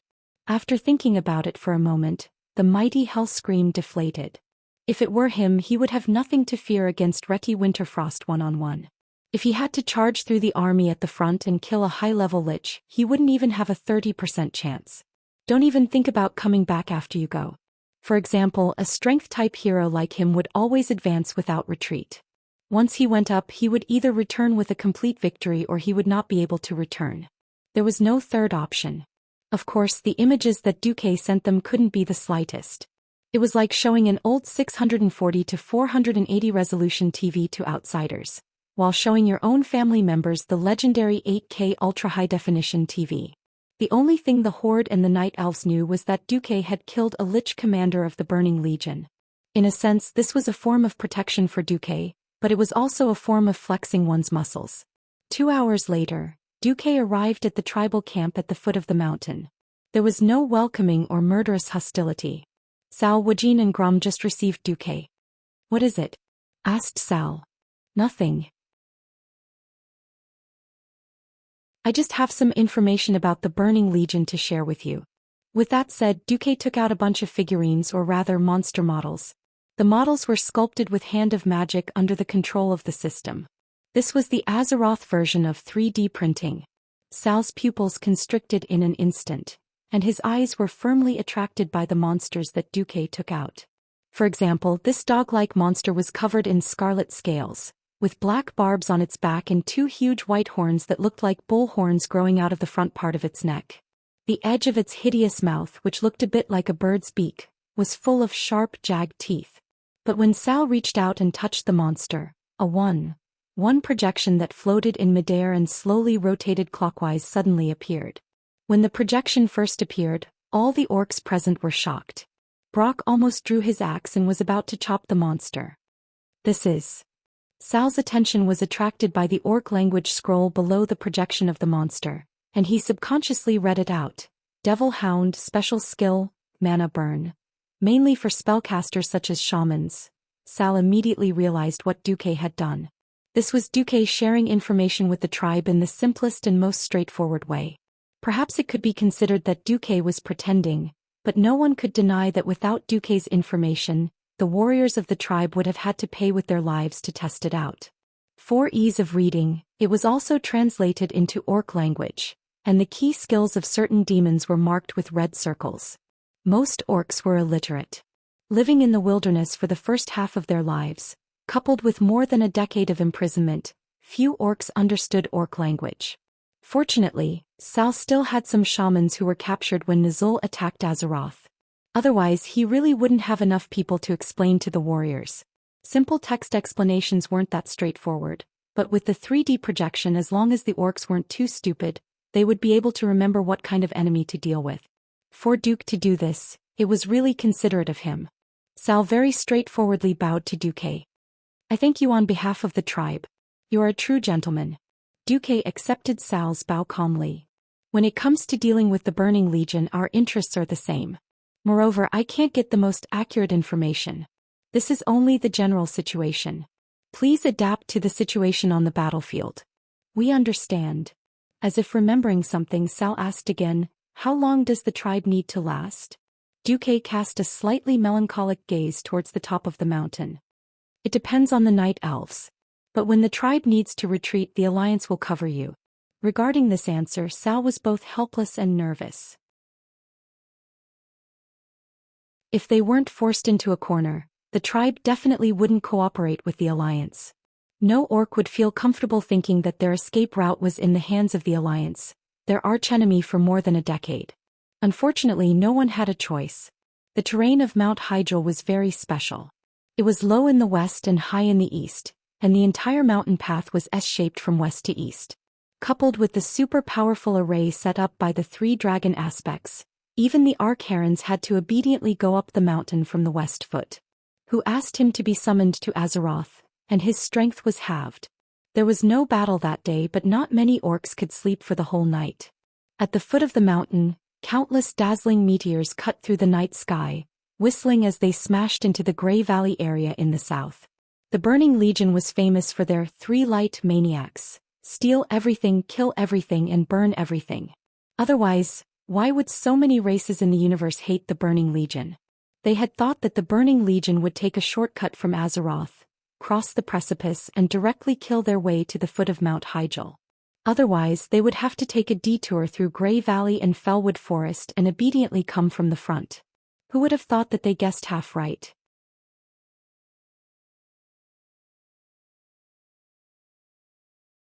Chapter 924. Every orc warrior was told that their mission this time was to save the world. Even though it sounded ridiculous, the orcs cherished this brand new territory after losing their homeland and being slaves for more than 10 years. Although it was barren, it was still much better than our world, which was shrinking every year and constantly rotting and collapsing. It was many times better than being a slave who had nothing. Upon hearing that the damned devils dared to encroach on their new territory, the orcs roared and swore to teach them a lesson. With the shaman's explanation and the magnified projection, they knew very well how powerful their enemies were and how huge their bodies were.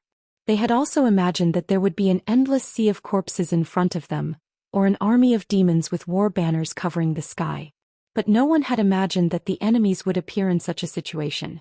If the enemies didn't cross the mountain directly, they would take the normal route and pass through Mount Hyjal's Grey Valley to the south before heading to Fellwood Forest to the west.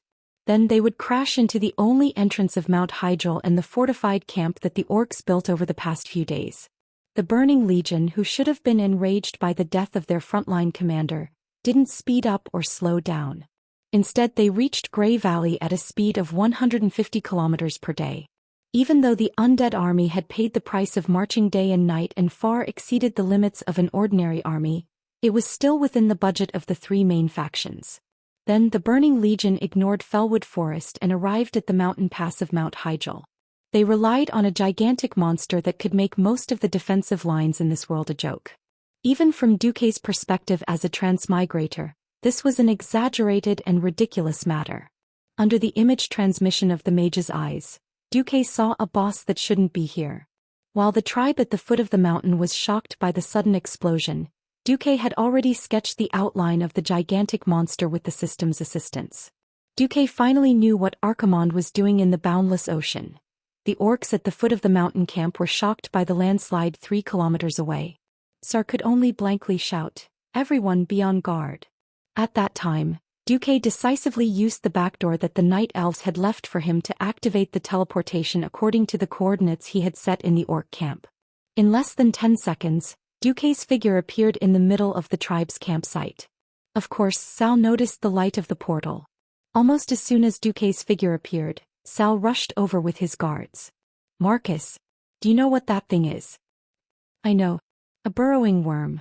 Let's talk about the details later. Evacuate the center of the camp immediately. It doesn't matter even if the entire camp is evacuated." Duque shouted while waving his arms and legs. Sal's face darkened. Retreating before the battle even started was definitely an insult to the bravery of the beastmen. If it was someone else, he would have used the hammer of destruction to smash that guy's face into paste. But that was Duque, the brave Duke Marcus, who had just risked his life to kill a commander of the Burning Legion the day before. Even the orcs who disliked Duque had to show respect for Duque's method of going deep into the enemy's midst and seizing the flag. Sal only hesitated for a second before blowing the horn that represented the retreat of the entire army. The order conveyed by the horn could not be completely carried out. Only the Warsong clan could carry out the order better. After more than 10 years of guerrilla life, they had thoroughly trained an elite and strong army. Slightly better was the Frostwolf clan. After all, it was Sal's father's clan. Sal had perfectly inherited the power of the old patriarch Durotan. Most of the other orcs from the other clans were slaves and seriously lacked discipline. It just so happened that this group of orcs was the most numerous. The orcs were in a mess, but the terrifying behemoth in the distance once again drilled into the ground and rushed towards the orc camp at a speed faster than a horse's gallop. It dug a hole in the ground like an earthworm. Every time it moved underground, it would cause the earth to bulge and shake. It was like a long-lasting earthquake that swept across the entire orc camp. Not many mortals could stand steadily in such a violent earthquake. From far to near, the ground bulged bit by bit. It was as if there was an invisible hand that could reach the heavens and the earth pushing a hill towards the tribe's camp. Closer, closer. The tribal warriors had expressions of despair as they watched the moving hill with rocks tumbling outwards collide with the tribe's camp at high speed. In the next second, whether it was the Tauren warriors that weighed nearly a ton, the wooden walls made of huge logs that required 2 people to wrap their arms around them, or the tall arrow towers that were thick and sturdy, they were all knocked into the sky by this terrifying impact that was beyond the imagination of mortals. Not to mention the orc warriors that only weighed a mere 200 to 300 kilograms. From afar, those green orc warriors were no different from dolls. This was just the beginning. In the next moment, it was as if a long howl rose in everyone's heart. This sharp howl came from the dark underground world, from the distant ancient times, from the most ancient continent of Kalimdor, which was still ruled by the 4 ancient gods and the elemental lords. The violent howl pierced straight into the deepest part of everyone's heart, evoking their most primitive instinctive fear. It directly made everyone forget to breathe and forget their heartbeat. Those with slightly weaker physiques and willpower directly fainted because their hearts were too nervous and suddenly contracted. At this moment, the center of the entire tribe's camp exploded. Like a volcanic eruption, countless sand directly exploded from the bottom to the top. Many unlucky people who had just been knocked flying had just begun to fall from the sky, but were once again knocked into the sky by the terrifying impact. And among this group of pitiful people, there was impressively the group of priests that Duque had specially provided for the orcs. Coincidentally, the young priest Sally Maytwain was also among them. As a priest, she had Holy Word, Shield, a rather practical life-saving skill that was not considered heaven-defying but rather practical. As a talented priest, the moment Sally was knocked flying, she cast a Holy Word, Shield on herself that was flickering with a faint white light. The milky white light shield resisted the flying rocks very well. She even cast a levitation on herself to avoid falling to her death from a high altitude. However, in the next moment she fell into the deepest depths of fear and despair. Because below her, the tribe's camp that was originally filled with various defensive structures had disappeared. What replaced it was a huge mouth with at least 10,000 sharp fangs that stretched out from the deep black hole. She was slowly falling into the mouth that was enough to swallow a small town.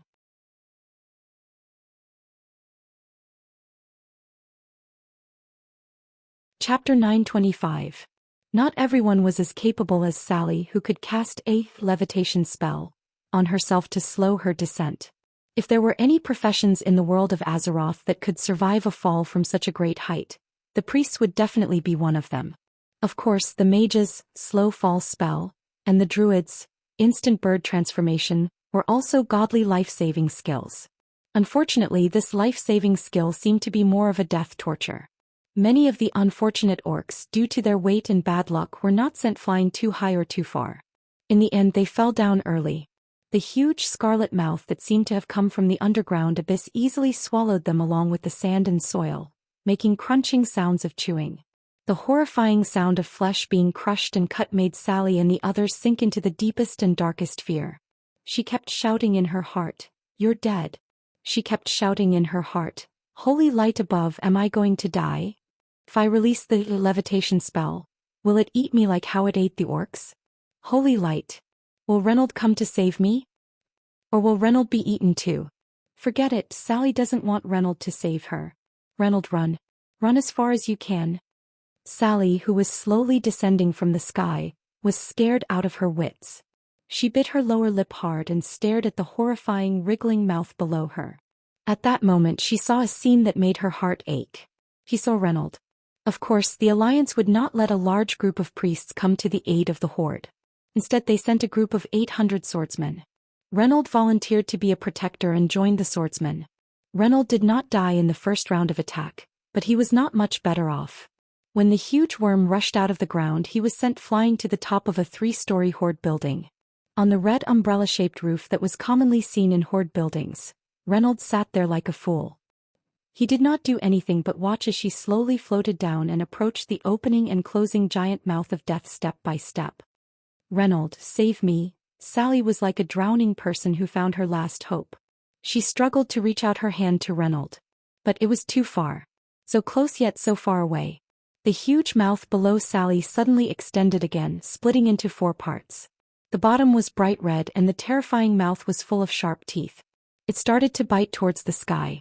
With that huge mouth as the background, Sally's graceful figure in red and white seemed so weak and helpless.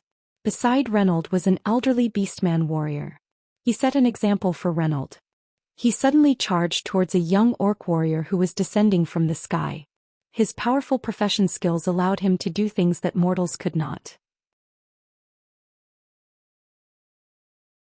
He crossed over a dozen meters in the void and knocked the young orc away with his shoulder, sending him flying out of the devouring range of the abyss maw and falling outside. No, the young orc who was suddenly saved burst into tears because he saw the old orc who saved him falling into the huge mouth with a smile on his face. It was only at this moment that Reynolds and Sally realized at the same time that they could do this. Surge was a basic skill of every warrior profession, and Reynolds knew it as well. As long as he found the right angle, Sally might be saved.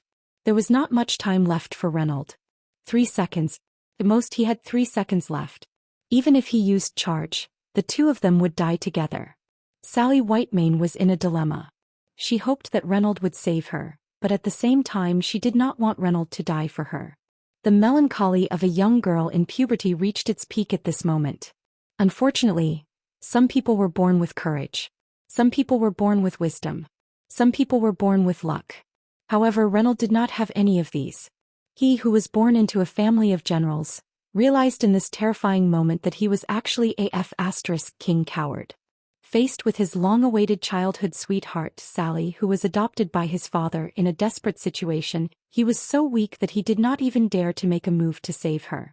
His legs, which were supposed to be extremely powerful, seemed to be filled with lead and he could not move at all. He wanted to use charge.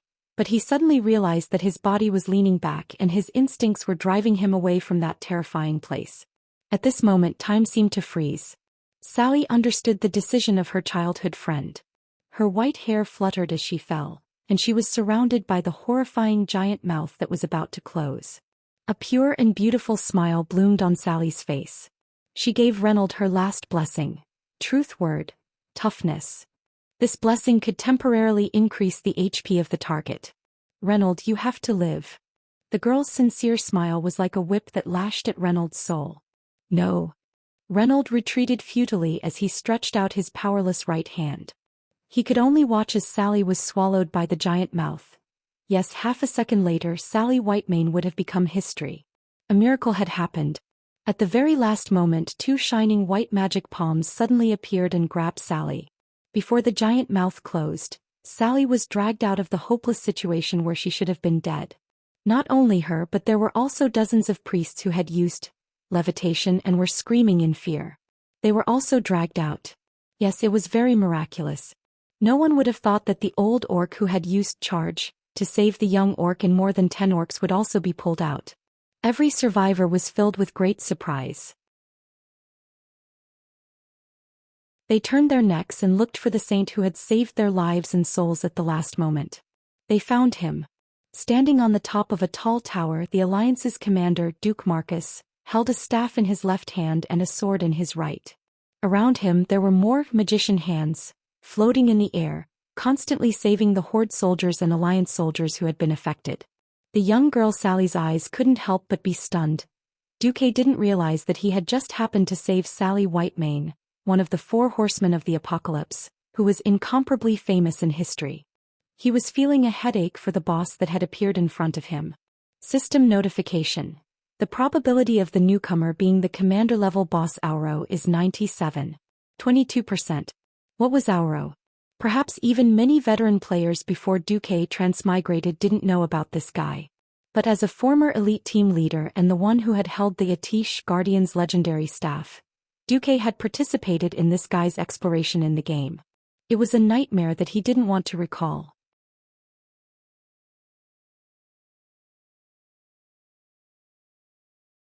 Chapter 926. There was Long Out Yin on Earth. There was Aurora in Azeroth. Yes, it was referring to Auro, the crazy super burrowing worm. The reason why he was called crazy was because he could be seen in any ranking of the most difficult bosses in Azeroth. Some of the rankings were first, some were third, and some were fourth. Anyway, his craziness had never dropped out of the top 5. Note that these were the rankings that were made from the time when Varian Rin was still a kid to the time when Varian's son Anduin Varian had grown up. It spanned across decades of Azeroth's history, and after looking at the bosses of the 7 major versions of the instance dungeons with a 3-digit number. Hence, after seeing Auro's iconic red carapace and scythe-like long legs, Duque felt a little annoyed. Damn it, I came to Azeroth to start a harem. Oh no, I came to save the world. I didn't ask you to open the hell difficulty so easily. Speaking of which, aren't you the younger brother of the ancient god Thun? The invasion of the Burning Legion has nothing to do with you 4 ancient gods. Burning Legion? Azeroth explodes, will you 4 ancient gods still be able to survive? This time, Duque finally understood why the Archaerons would go against the course of history and stay in the endless ocean for so long just to negotiate with Thun. During the Dark Empire era when the ancient gods ran rampant, the 4 ancient gods and the Lord of Elements ruled the entire world. Before the Well of Eternity exploded, the entire southwest part of the old Kalimdor continent was Thun's territory.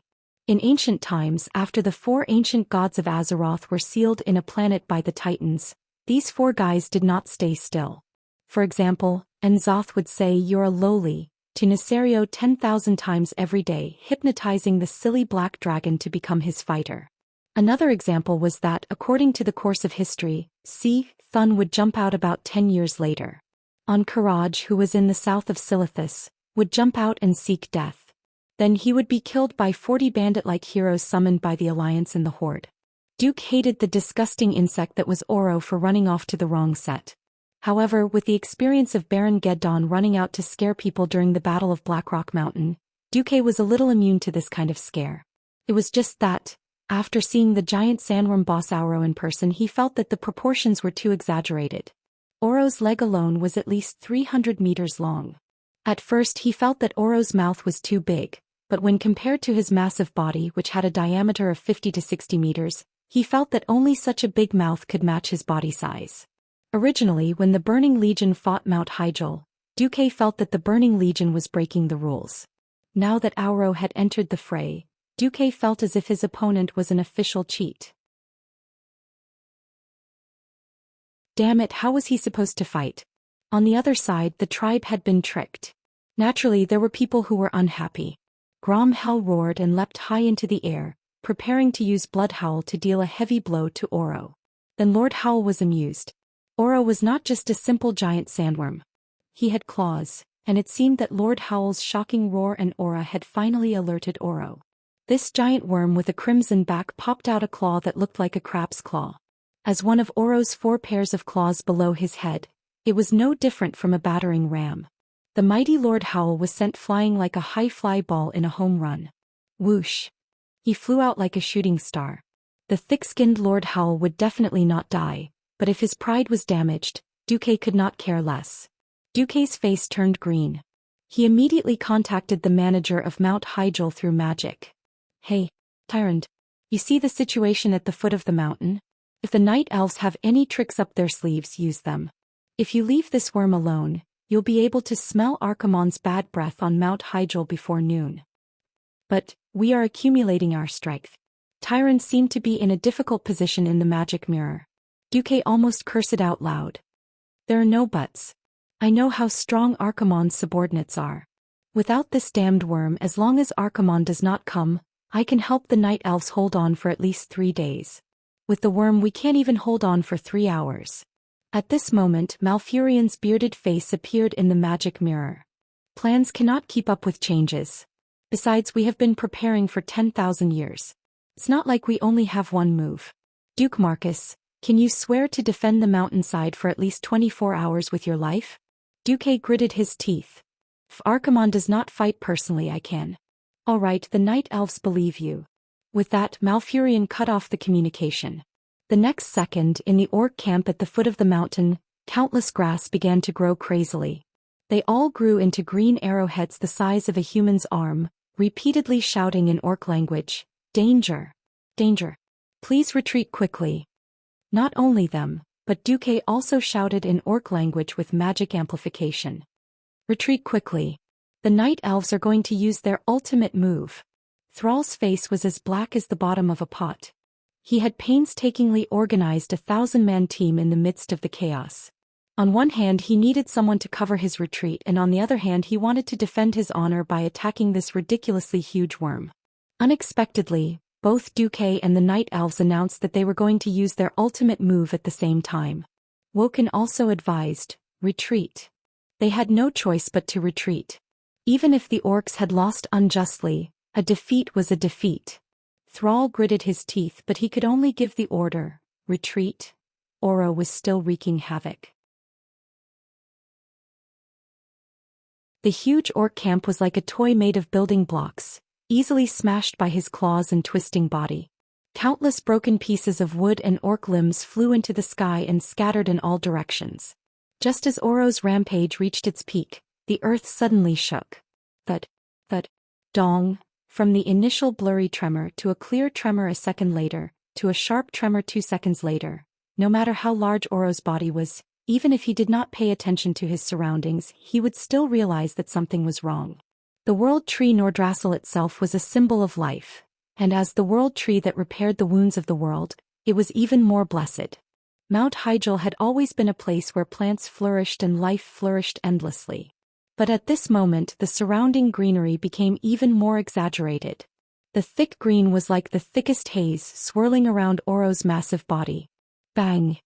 With a loud bang, a massive log that would require at least 5 people to wrap their arms around it broke out of the ground and slammed into Oro's massive body. Oro did not care. With a casual wave of his scythe-like claws, the giant log was split in half. In the giant insect's mind, this might be a spell of insignificant human beings, but it didn't care. It was wrong.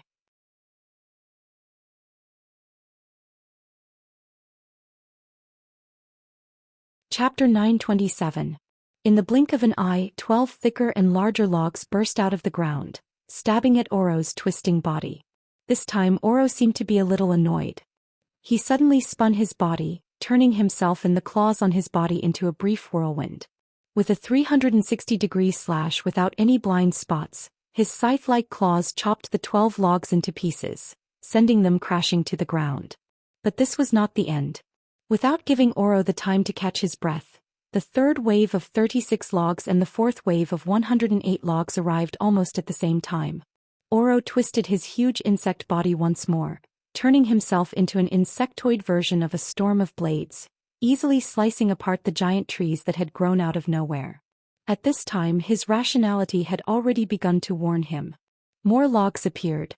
A moment ago the Beastman camp was still a flat plain, but now it had suddenly turned into a lush forest. And the entire forest was still expanding outward and inward at a speed visible to the naked eye. Not only were there more logs attacking Oro, this completely abnormal forest was also attacking him from another angle. Underground. That's right. Oro had burrowed into the ground. At first it didn't feel it, but soon it realized that its body, which was buried underground, was being strangled. Being able to burrow into the ground was an ultimate skill that he had relied on to save his life for thousands of years. Even a dragon aspect could not burrow into the ground like he did. It could be said that the ground was Oro's home field, and the ground was his proudest shield. The current situation had completely overturned his understanding. Countless powerful roots pierced deep into the ground. Not only did they grab hold of the soil, but they also quickly sealed off the tunnel that he had burrowed into. Oro had a feeling that if he wanted to go back the way he came, what awaited him would be death. He panicked. For the first time in his life he was panicking when facing something other than his master, Fun. Almost instinctively he moved his body, letting the parts of him that were buried deep in the ground dig out. 30 seconds later Oro, who had never been seen in full by any mortal, finally revealed his entire body to the world. It was a 1,000-legged insect monster that was more than 1,000 meters long. On both sides of its body, there were almost countless neatly arranged legs that looked like crab claws. These slender legs were naturally not as big as the 4 pairs of large claws under the head. If each of these slender legs could still be active after being chopped off, they would definitely not be too bad if they were used as throwing poles for catapults. Just the sight of Oro's body was enough to scare trypophobia sufferers to death, and it was enough to make most people nauseous. However, since Oro dared to become a hired thug for the Burning Legion, there was naturally no reason to let him go. On both sides of the campsite at the foot of the mountain, There were many druids who looked very natural, with turf draped over their bodies. Zazasi. Nachanadazesai. They were like wooden stakes standing on the mountainside, muttering druid incantations that outsiders could not understand. However, their entrance had a huge impact on the surrounding forest. It could be clearly seen that the giant tree was growing even faster and fiercer. If it had attacked at the speed of a tortoise at the start, it was really moving like a rabbit at this moment. The thick green fog greatly weakened Auro's senses. Just below his abdomen, where his senses could not reach, a giant tree that would take 6 people to wrap their arms around silently grew and stabbed towards Auro like lightning. This stab directly pierced through his abdomen and deeply into his innards. Then the surging force of nature exploded, causing the tightly shut pores of this giant sandworm boss to suddenly open, and almost every bowl-sized hole began to spurt out yellow fluid. It was Auro's blood as well as pieces of his innards. However, the reason why giant beasts were so difficult to deal with was because of their terrifyingly exuberant vitality.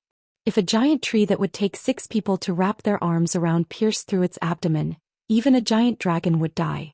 However, for a giant sandworm that was 50 to 60 meters in diameter, this would at most be a light injury.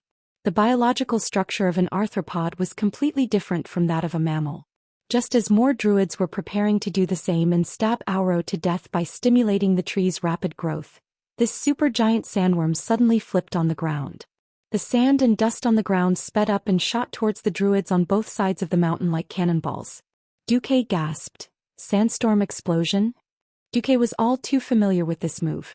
This ruthless move centered around Auro had an attack range of 180 degrees. The worst part was that it would come with a 5-second-long stun. However, Auro just had to keep twisting and turning. If you were unlucky, you would be sent 4 sandstorm explosions in a row, knocking you out until you died. As the leaders, most of the druids were hit in an instant. As a result, the wild growth of the forest stopped by half. Tyrant! Duque shouted. Got it. As expected, Tyrant appeared on a higher peak. She did not know how Duque knew about her ultimate move, but the night elves did not rely solely on druids to survive. The priestesses of the Moon Maiden Temple were also freaks who practiced both magic and martial arts.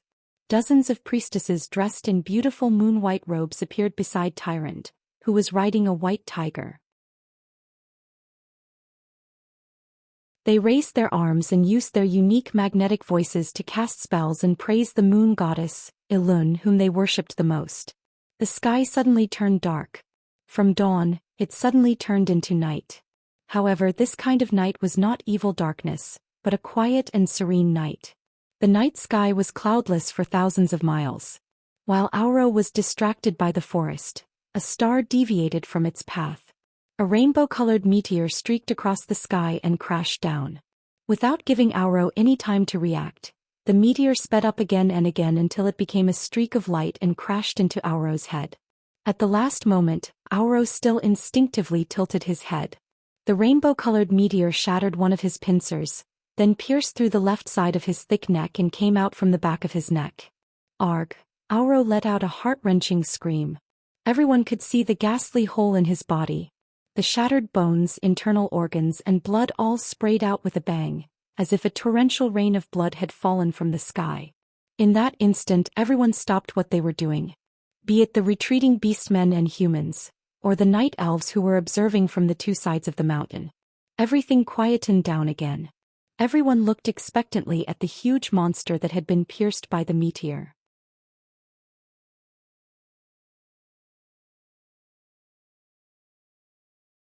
Chapter 928.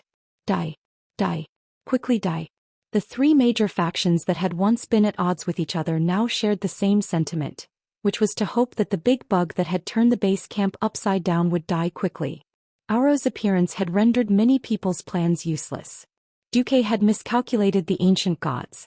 After all, the original location of the Endless Sea should have been the territory of one of the 4 ancient gods, Yashaji, during the era of the ancient Dark Empire.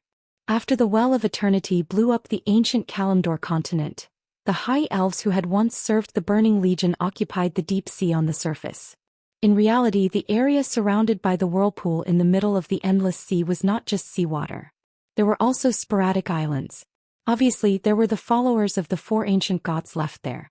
Then those people introduced the Burning Legion to the four ancient gods.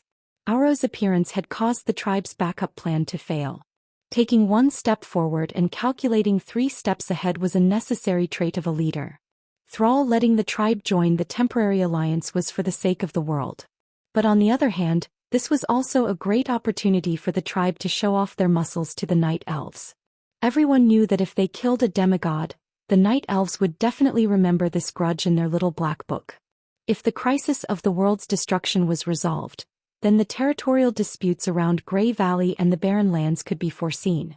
But with Auro's arrival, the tribe's army had been devoured by 30% without even putting up a fight.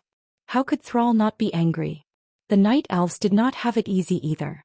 Whether it was the ultimate skill that the Druids had prepared like Descent of the Tree World, or Tyrants, Starfall, they both consumed a lot of magic power. They were definitely going to use it to fight the Burning Legion, but now it had been used up by a big bug. How could they not be angry? No wonder Tyrant had insisted that Duque make a promise and lead the alliance to hold the mountain for a little longer. Alright, Auro had to die. Even if he died a little slower, it would be a sin. With this in mind, everyone watched fervently as Auro fell, twitching in pain, struggling, and struggling. Wait. No. This guy, he's not dead yet. The gigantic worm that occupied almost everyone's field of vision did indeed look like it was twitching on the verge of death.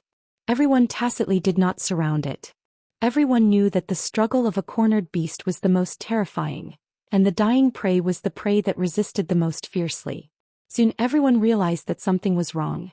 That's right, the meteor falling from the sky had pierced through Auro's body, and everyone could clearly see that even his spine had been completely broken. The life force of the arthropod boss Auro was beyond imagination. He was showing signs of self-healing. Countless tendon-like tentacles extended from the cross-section of his spine toward his head, attempting to reattach the broken spine that was still spewing yellow fluid. Every big shot of the Alliance tribe and Night Elves looked gloomy when they saw this. This was especially true for Tyrant, who was struggling internally. The Night Elves did have a trump card, but that was for dealing with Archimonde. If they used it here, they would have no trump card left for the Burning Legion's commander. As luck would have it, Auro seemed to have decided that Tyrant was the greatest threat to him. His 8 crab claws did not care about anything else as he forcefully dragged his slightly paralyzed lower body, making his 1,000-meter-long body charge straight for Tyrant at the top of the hill. High Priest, run! Tyrant's trusted aide Melon slapped the white tiger's rump. The white tiger immediately understood, and without waiting for Tyrant's orders, it immediately sprinted up the hill. Melon led more than 200 Moon Goddess Church sentinels in a counterattack against Auro, who was madly charging up the hill. Melon! No. Tyrant could not control herself as she was dragged away by the white tiger. She turned her head to look at her sisters who had followed her for more than 10,000 years. Although they were superior and subordinate after 10,000 years together, they were already like sisters. Seeing that Melon and the others had chosen to die in order to protect her, Tyrant could not help but tear up uncontrollably. The arrows of the Night Elf archers and the attacks of the priestesses were not even enough to tickle such a huge bug boss. Only the giant trees summoned by the druids could cause Auro some trouble. In fact, Auro did not slow down at all. Instead, he continued to speed up. What shocked everyone even more was that Auro seemed to have reconnected his spine. At first, it was only the front 8 claws that could exert force, but now even the middle claws were beginning to move. No one knew if the huge wound on Auro's chest would completely heal, but it was clear that this astonishing monster was beginning to regain its freedom. At this critical moment, the arcane light of Flash suddenly appeared near the hole on the back of Auro's head. Duque, Tyrant, Thrall, Wajin and Grom, who had climbed up, were all shocked to see the highest commander of the Alliance standing on Auro's bumpy back. The next moment, 12 magicians' hands, the size of horse carriages, surrounded Duque and began to fire magic missiles the size of water tanks at Auro's huge wound from Starfall. Puff, puff, puff, puff. The wound that was hit by the large arcane light balls began to spurt out large amounts of pus. Perhaps that was the acid in Auro's stomach. The yellow liquid splashed onto the hillside, instantly corroding large patches of green grass. A few druids who could not dodge in time were turned into a pool of pus and bones in the blink of an eye. They did not even have the time to scream. Everyone suddenly understood what Duque wanted to do. He was going to rush into Auro's body, which was like a sulfuric hell with the body of Immortal, and find the opportunity to kill Auro. At some point Jaina and Servanas arrived at the foot of the mountain. Seeing this, Jaina covered her mouth in horror, almost losing the ability to speak. Hundreds of meters away Queen Sylvanas shouted, "Duque! Stop right there, you bastard!" As if he heard it, Duque tilted his head and smiled at Queen Sylvanas. "Sorry, it's too dirty here. Ladies are not allowed in." With that, Duque chose to step into the gates of hell. He activated all the barriers he could, his body burning with blazing flames, and rushed in. No. Servanas almost fainted. Duque would die if he did this.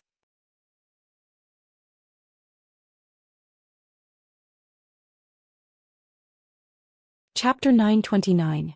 Was he being reckless? Was he crazy? Perhaps it was. In many people's eyes, it was as if he had run into a grave and buried himself. This was simply courting death among courting death. The path of life was always filled with choices. No one knew what the consequences would be the moment they made a choice. Duque only knew that if he did not do it, no one else would, let alone do it better than him. Without the druids and tyrants' combined ultimate skill, if he wanted to kill Auro, he would have to break through the ultimate sandworm's defense, endure the damage from the sandstorm explosion and earthquake, and painstakingly wear down the ultimate sandworm boss. It would be a nightmare. He had just let Arthas escape not long ago, and no matter what, Duque would not let another boss escape. Letting a tiger return to the mountain had always been a great taboo. Letting a boss escape was the greatest blasphemy to Duque, who was a follower of the church who fought bosses and stole equipment. Duque was going to risk it all. The Breaking Dawn magic circuits in his body were already operating to the limit.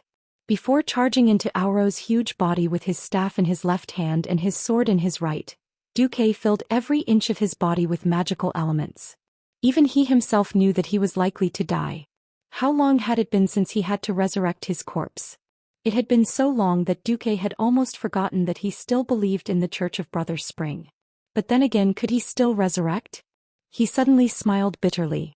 Before Duque charged in, his angular face and the faintly discernible bitter smile on his lips made Queen Sylvanas and Jaina burst into tears at the same time. Yes. This job. If Duque did not do it, no one else could. Everyone thought that Duque would be the one to stand up in the end, and even treated it as a matter of course. But who really thought about Duque's feelings? The two queens were trembling in shock. They were not the only ones. Every pair of eyes that witnessed the scene were filled with shock. Tyrande, who was riding on the white tiger, stopped. Thrall, Watkin and Grom, who were about to rush forward, stopped. Tens of thousands of mortals who were struggling, retreating, attacking, or trying to help Duque stopped. Every pair of eyes was watching as Duque's magic bombarded Auro's body. Yellow blood, flesh and internal organs rained down on the grass. Then Duque crashed into it. It was a completely dark world.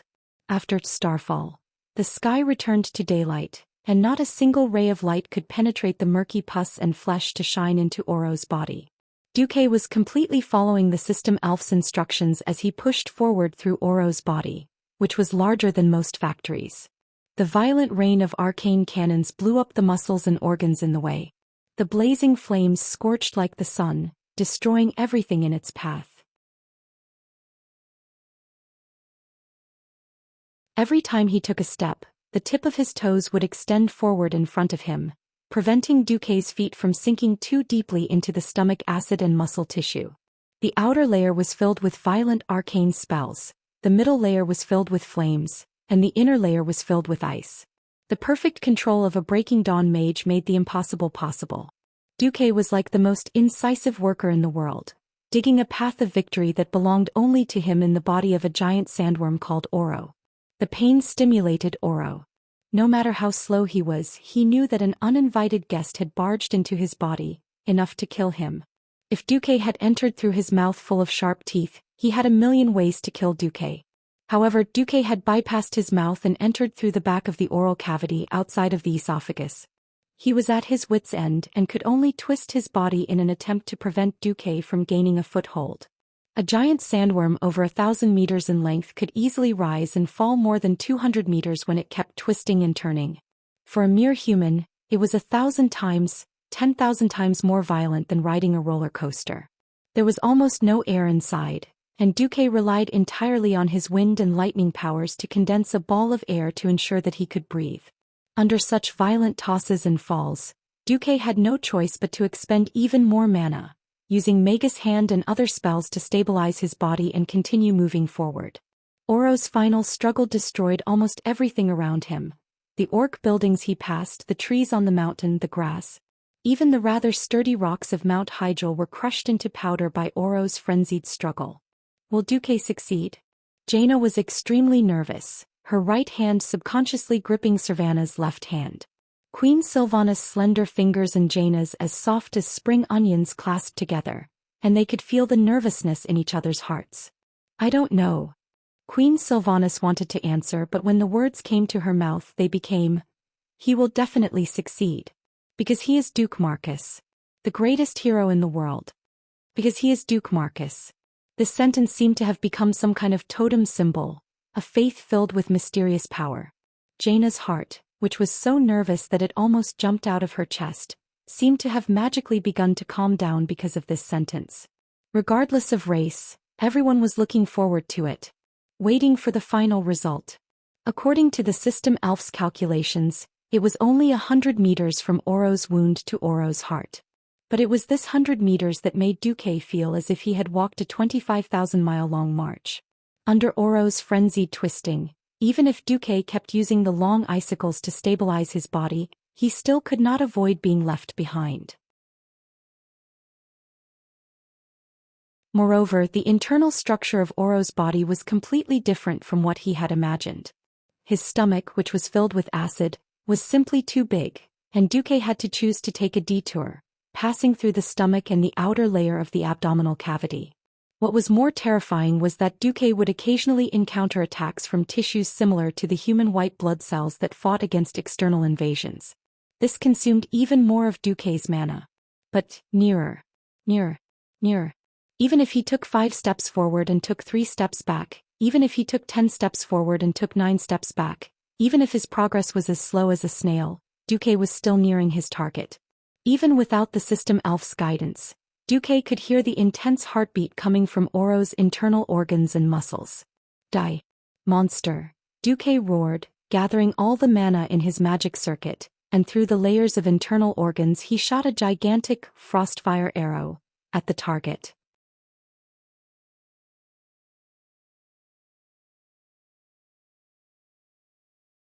Chapter 930. Oro's massive body was able to affect everyone's hearts with every move he made. His madness. His spasms. Every building that it destroyed and every tree that it crushed was enough to make people tremble in fear. What everyone was most concerned about was, of course, Duque, who had entered Oro's body. It had nothing to do with race or faction.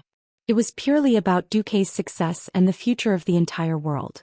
This was the chain reaction of the ultimate move. If the Night Elves were forced to use their ultimate move here, then no matter how they struggled, they would not be able to escape the Burning Legion's clutches, and the world would be doomed. Just as everyone's heart rate reached its peak, Oro's mountainous body suddenly froze, and his fang-filled mouth opened wide. He seemed to want to roar and let out the last howl of his life. But he couldn't do it. His blood-filled mouth opened wide, and then his neck tilted and his head, which was as huge as a fortress, fell to the top of the hill. Dead. Really dead. Hooray. Regardless of race or camp, every mortal who was watching this scene cheered in ecstasy in their own language. Long live Lord Duke Marcus. The loudest cheers were naturally from the Alliance. At this moment, many of the Night Elves who had isolated themselves for tens of thousands of years, heard of Duque's name for the first time. But that didn't stop them from giving their warmest applause to the human hero who had saved their high priest's life. Only the tribe's orcs were conflicted. What the hell was going on?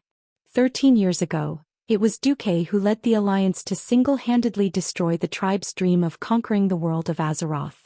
It was also this man who was more demonic than a demon, who single-handedly led the tragedy of sending hundreds of thousands of elite orcs into the sea to feed the fishes. But it was also this man who, in the face of a common enemy, did his best to save the tribe's warriors at the foot of the hill, and killed this seemingly undefeatable giant insect. The trolls and taurens were also very straightforward races. They had wanted to cheer and applaud, but the orcs were all silent and they didn't know what to do. On the contrary, the first orc applauded. Looking for the applause, the orcs were shocked to find that the one applauding was their great chief, Sal. Sal shouted loudly, "Clap? Why aren't you clapping? In the face of a common enemy, whether or not he is our former foe. A hero who has performed such a heroic act deserves applause, doesn't he? Let us praise Duke Marcus." That's right. Heroes know no boundaries. Even if they were each other's heroes and each other's enemies at this moment, he was still a common hero. Sal's magnanimity immediately received loud cheers from the orcs, trolls and taurens. They were praising Duke's feat, but they were also praising Sal's magnanimity. Every warrior's face was flushed with excitement. Because only someone with such boldness and bearing is qualified to be our great chieftain. At this moment something unexpected happened. "Duque. Damn it. Are you dead? If you're not dead, make a sound." At some point, Servanas and Jaina were standing on Auro's huge body, looking as if they did not know where to start. At this moment, everyone was shocked to find that the hero who had finally killed Auro, Duque, had not come out yet. Sal's expression changed. He immediately slapped his forehead, picked up his hammer and rushed toward Auro. If this was before the appearance of the Burning Legion, Sal would of course want nothing more than for Duque to die, the sooner the better. But the situation was different now. They were about to rely on the Alliance to carry the burden, and if Duque died now, the Alliance's camp could easily collapse. All of a sudden, the motionless Auro's body seemed to twitch. About 300 meters from his head, a small bump appeared on the left side of the worm's body, and then it quickly recovered. This movement was so small that even Jaina did not notice it. Servanas sensed it and shouted, "Duque is there. He's not dead yet. Quickly open an opening." Open. Easier said than done. Strictly speaking, Auro, this giant sandworm, was a demigod monster. With the enhancements from the leader template, his defense was insanely high. Ordinary attacks could not hurt him at all. Didn't you see how none of the druids had succeeded in activating the giant with stab? Jaina chanted an incantation, conjuring a giant ice sword and thrusting it forward. However, with Akacha, the seemingly sharp ice sword sank 3 meters deep into Auro's soft abdomen, but it did not manage to pierce through that thick layer of skin at all. Even Jaina could not do it, let alone Queen Sylvanas. The weakness of a ranger's low attack power was magnified at this moment. Queen Sylvanas and Jaina were so anxious that they were about to cry. Even Tyrant, who had rushed over on her tiger, could not do anything. At this moment, a sudden roar came from the sky. Out of the way. The girls looked up and saw a valiant figure rushing into the sky. He leaped high and then chopped down with the momentum of a comet. That crimson light was naturally Blood Roar. To be able to perform such a powerful jump slash, it had to be Grom Hellroar, the one who could teach the Lord of the Abyss, Manaroth, a lesson with his axe no matter how many times he had reincarnated. For a moment, Jaina thought that this terrifying orc was going to hit them while they were down. However, Queen Sylvanas reacted quickly and pulled Jaina away. Even so, the two girls were afraid that when Grom's axe cleaved through Auro, it would also cleave through Duque. Pfft. With Hellroar's strength, it would not have been easy to break through Auro's defense. After all, this part of his body would usually be hidden underground. Firstly, Auro was already dead.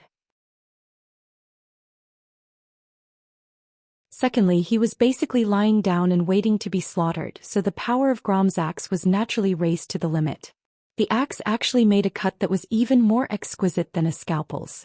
Auro's white abdomen was cut open nearly 20 meters long, and muddy yellow blood and pus splattered out. Tyrant frowned and waved her hand. Elun's divine guardian. Immediately, a layer of gentle milky white light appeared on everyone's bodies. Obviously, this was to prevent the corrosive nature of Auro's blood. It seemed like the blood in Auro's abdomen was not that acidic, but it was still smelly. Queen Sylvanas and Jaina almost covered their noses as they watched Sar and the Minotaur chief Cairn Bloodhoof rush forward and tear at the wound even more.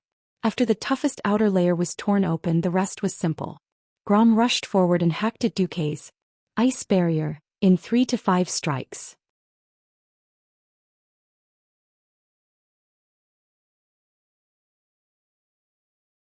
Chapter 931. Duque, who had been dragged out by everyone, had a funny expression on his face. It was a strange expression that said, "There's always an unruly person who wants to harm me." For a moment, Grom almost wanted to break the ice and chop Duque's head.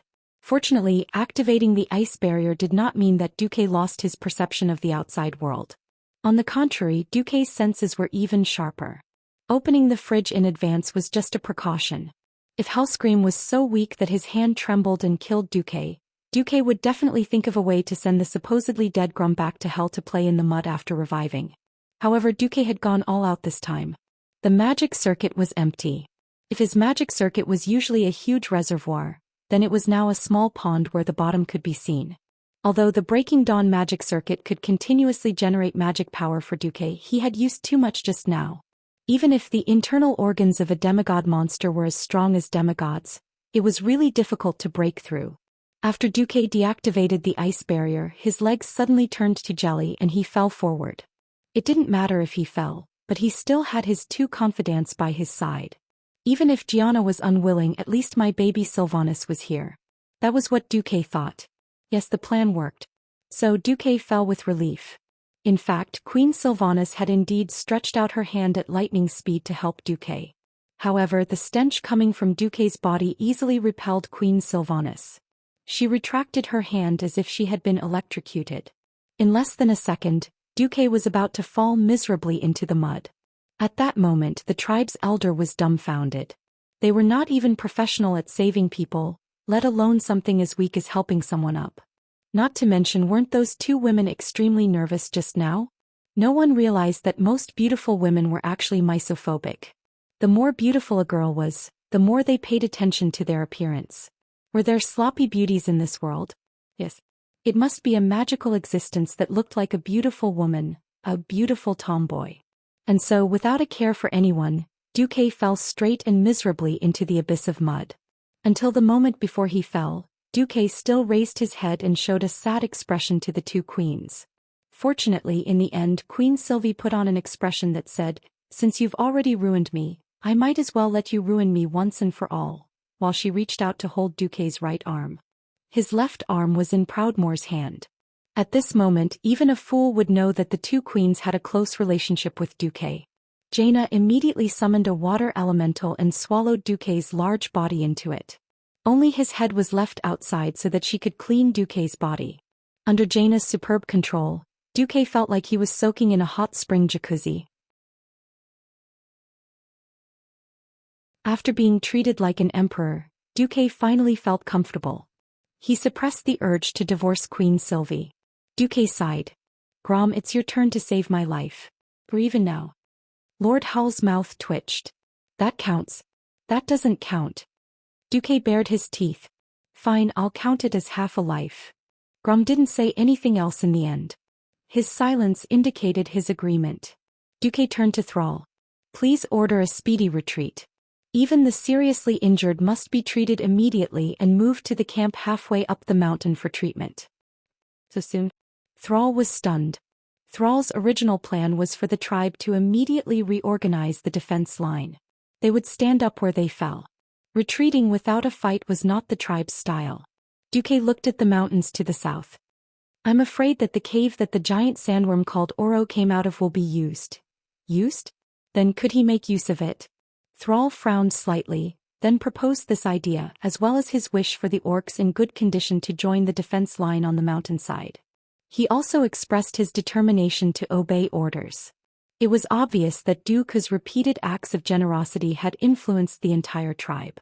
"Alright, I might have to be depressed for a while. I'll leave the rest to you and Tyrion to discuss. Remember, it's best that we hold on for more than 3 days. It won't be good for either side to lose too much, so please make sure to rotate." "Understood." Thrall nodded heavily. History had changed greatly. Originally, it should have been the camp at the foot of the mountain and the camp on the mountainside that would each take on the Burning Legion for 2 rounds. Now it was obvious that the Alliance camp on the mountainside would take on 4 rounds. When they arrived at the camp on the mountainside, The tribe was dumbfounded by the exaggerated fortress in front of them. It was infuriating to compare oneself to others. When comparing goods, they had to throw them away. Everyone had entered Mount Hyjal at the same time, and the tribe had the geographical advantage. They didn't even need to transport things up the mountain. At that time, when they saw the Alliance's large steam trucks carrying bags of the legendary city-building artifact, cement, up the mountain, the young orcs, including Thrall, were full of curiosity. When the Alliance mixed cement and steel to form this towering concrete city standing in front of them, Thrall finally understood why his predecessors had suffered such heavy losses after crashing into the humans' military fortifications. There were a total of 7 walls built against the mountain, and each wall could accommodate a carriage. This was not a wall built with bricks and stones. The 7th wall, which had not yet been fully formed, clearly told the tribe that the wall was built with a huge steel net as the base, and a huge template was covered on the outside. Then, in the gap between the 2 layers of template, the magical slurry of cement was poured. Each wall was also divided into 2 layers of outer walls and the thickest inner wall. The outermost layer was also a reinforced concrete structure, purely to resist physical attacks.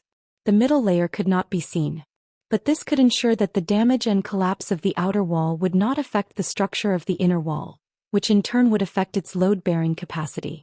The outermost 3 layers of the wall had been completed, and the orcs could also see that on the middle 3 layers of the wall, the mages who were suspended in the air by baskets, were engraving magic runes on the middle layer of the wall to strengthen its ability to resist dark magic. Thrall and the others were completely shocked. The camp at the foot of the mountain that they had painstakingly built felt inferior to even a human town. In his heart, Thrall was even more determined that he could not say it out loud. After Thrall and Turayan discussed cooperation and the distribution of supplies and other issues, Duque was taken to the most heavily guarded room in the fortress to recuperate. "Rest well, we have something to do, so we'll leave first." Queen Sylvie and Jaina were also busy people and they were about to prepare for war. Duque suddenly said, "Wait."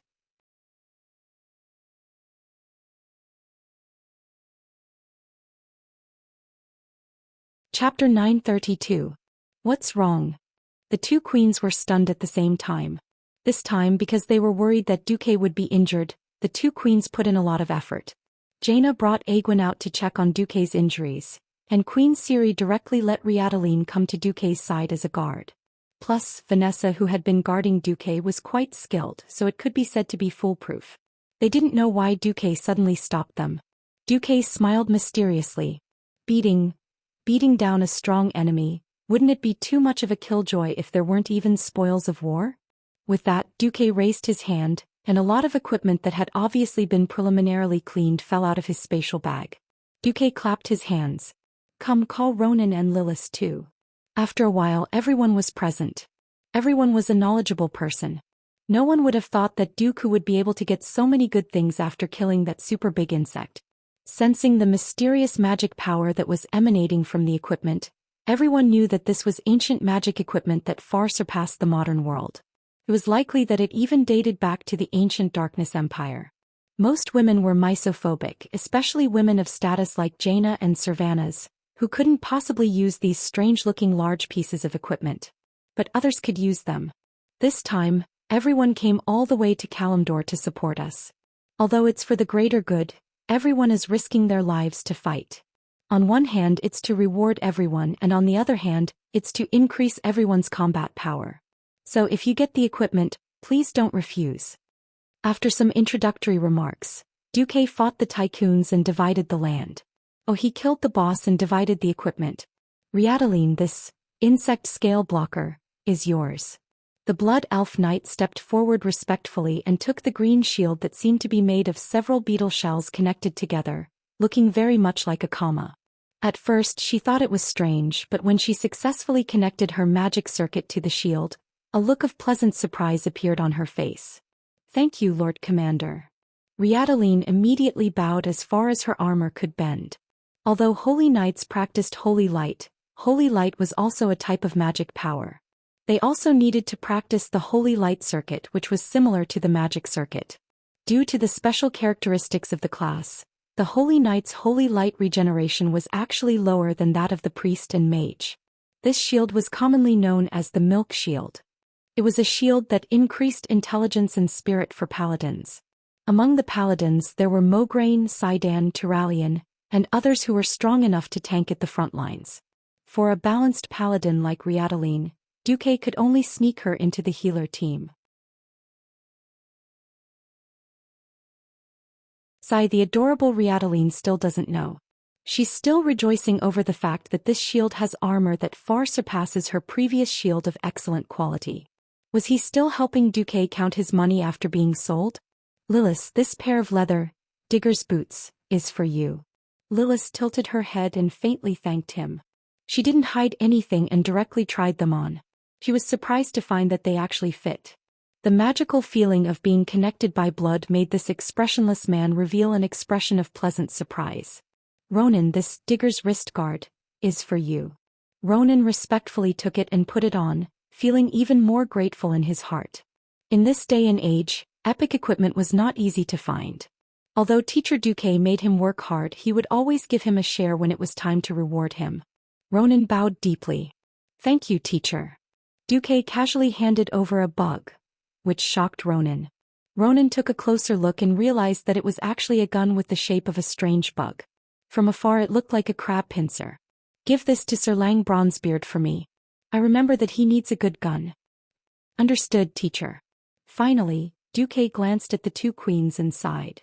Jaina, I know that you've been secretly envious of Senior Ronan's unruly will for so many years. At this point, Jaina stuck out her tongue like a little girl. After so many years, if she could still be fooled by Duque, how could she not know that unruly will was better than that smoke glove after becoming a radiant moon wizard?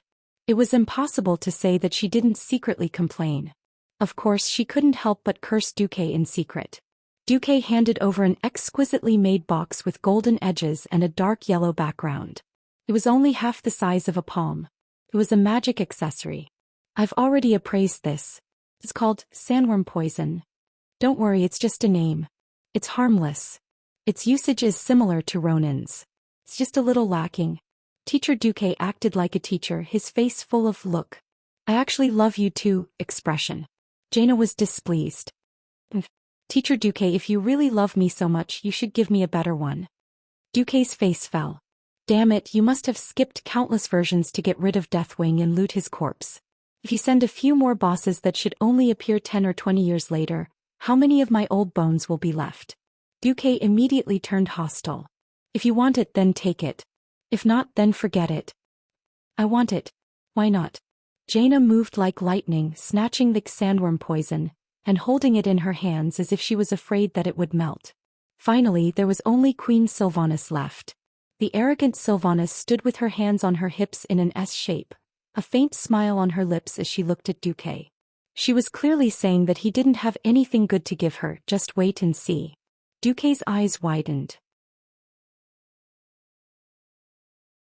Who almost threw me to the ground and **T. Sylvanas retreated in a rare moment, not daring to look at Duque. She turned her head away with a red face. Yes, I know I was wrong. Please let me go, we'll talk about it later. Fine. It's a deal. Duque's feigned anger turned into a sinister smile as he looked at Sylvanas gently. He raised a small, intricately crafted, gem-studded green carapace. Sylvanas, this cave dweller shell is for you. With it, once you activate it, it'll be like having a magic shield out of thin air. It's about the same as a radiant moon mage's ice shield. Sylvanas was overjoyed when she heard this. What was the saddest thing about rangers? They didn't have enough life-saving skills. Especially against unreasonable AoE attacks, they could only take it with their bodies in despair.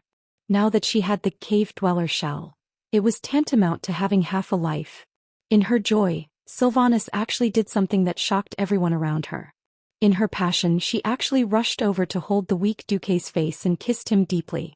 Wow, there was an uproar.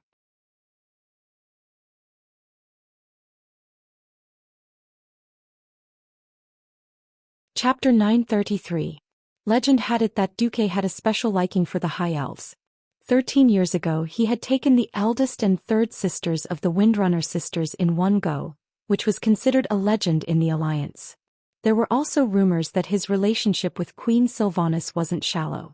Some people even said that the reason this second sister of the Windwalker family was able to become queen was because of Duke's help. But no one knew that Duke was so crazy enviable that he had taken all the 3 Windrunner sisters, including Queen Sindorii. Suspicion aside, all the blood elves present were dumbfounded. Second sister you. Lilith's brain crashed. She had never thought that her 3 brothers-in-law were all that B***starred Duke. Riadeline was even more confused. Wasn't there a rumor that Duke had something going on with Her Majesty Kalia, Queen of Lordaeron? Although she had heard that he had an ambiguous relationship with His Majesty Proudmoore, this was the first time she had heard about his relationship with her queen. It seemed that when she faced Duke in the future, she would have to treat him as the queen's husband. Next to them, Jaina was very jealous. There was a strange feeling in her mouth, and she looked at the 2 of them with complicated eyes. After a full 10 seconds, Queen Sylvanas let go of Duke, who was a little stunned. Yo, I'm still willing to kiss you even though you're so smelly. We really do love each other. Duke was embarrassed.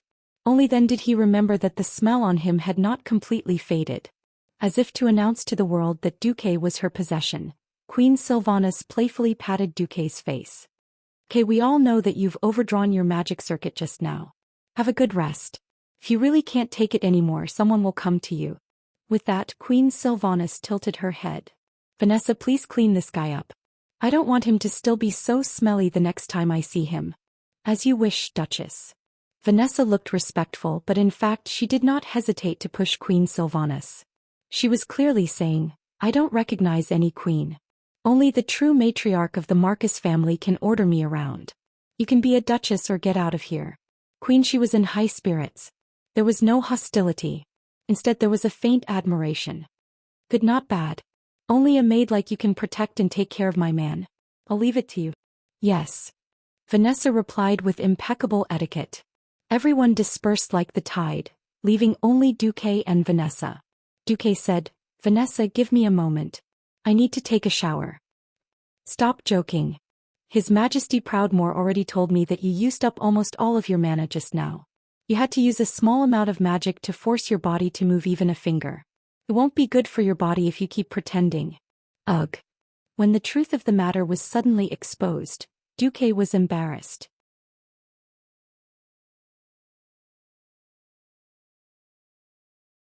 But could it be that Vanessa wanted to help him bathe? Oh no, such a beast, oh welfare thing, how could it happen to me? If you don't see, you wouldn't know that the little maid who didn't have a great figure back then was already, cough cough. Duque, who had accidentally lost his moral integrity, was obviously thinking too much. Don't worry. This is to prevent you, a bestial duke, from going berserk all of a sudden when you're injured and doing something inappropriate to violate your cute little maidservant. Vanessa said with a straight face as she shook a golden bell in her hand. Ding dang dang. There was a loud noise and 4 beautiful but strong maids rushed in from outside the door. Damn it, just by looking at the calluses on their hands, it was obvious that these so-called maids were all female knights, swordsmen and so on. They had obviously received orders from many generals or queens, and immediately took off Duque's smelly robe and clothes without a word. They then pressed Duque into a large bucket filled with warm water, and scrubbed Duque like they were scrubbing a dungeon. But help.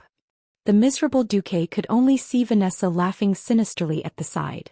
Are you a king's spy or my maidservant? After much difficulty, Duque was like a broken puppet, lying on the clean bed in a very uncoordinated position. Destroying Auro's heart and escaping had indeed exhausted Duque's magic. Before his magic could circulate normally, Duque did not dare to release his senses too much. After all, long-distance elemental perception required magic as well. What's the situation outside? Vanessa looked like a loyal and obedient maid as she replied in a dignified manner. Just as you expected, master. The camp at the foot of the mountain is under special attack. The Night Elf Sentinels and the Blood Elves Rangers are delaying the undead army, but they will soon engage the defenders on the mountainside. A vein in the shape of a cross appeared on Duque's forehead. Can you stand closer to talk? You're obviously looking down on me. Hee hee. Master, you're thinking too much. Vanessa covered her mouth and snickered. How could I look down on you? I'm your most loyal maid. Even after you abandoned me silently for 10 years, I've never lowered my loyalty to you even though I've been protecting your rumored girlfriend, Her Majesty Menethil. Damn it. Aren't you being sarcastic? Do you dare to swear on your integrity that you're not resentful? What are you doing standing 10 meters away, pinching your nose and speaking to me in a soft voice? You're even standing at the door looking like you're going to run away at any moment? Damn it. If I really was a great noble of this era, you would have been killed 100 times over and then killed 100 times over, all right? Why are all the maids so gentle and sweet, willing to be the life mentors of noble young masters, while I'm just a maid and I'm so worrisome?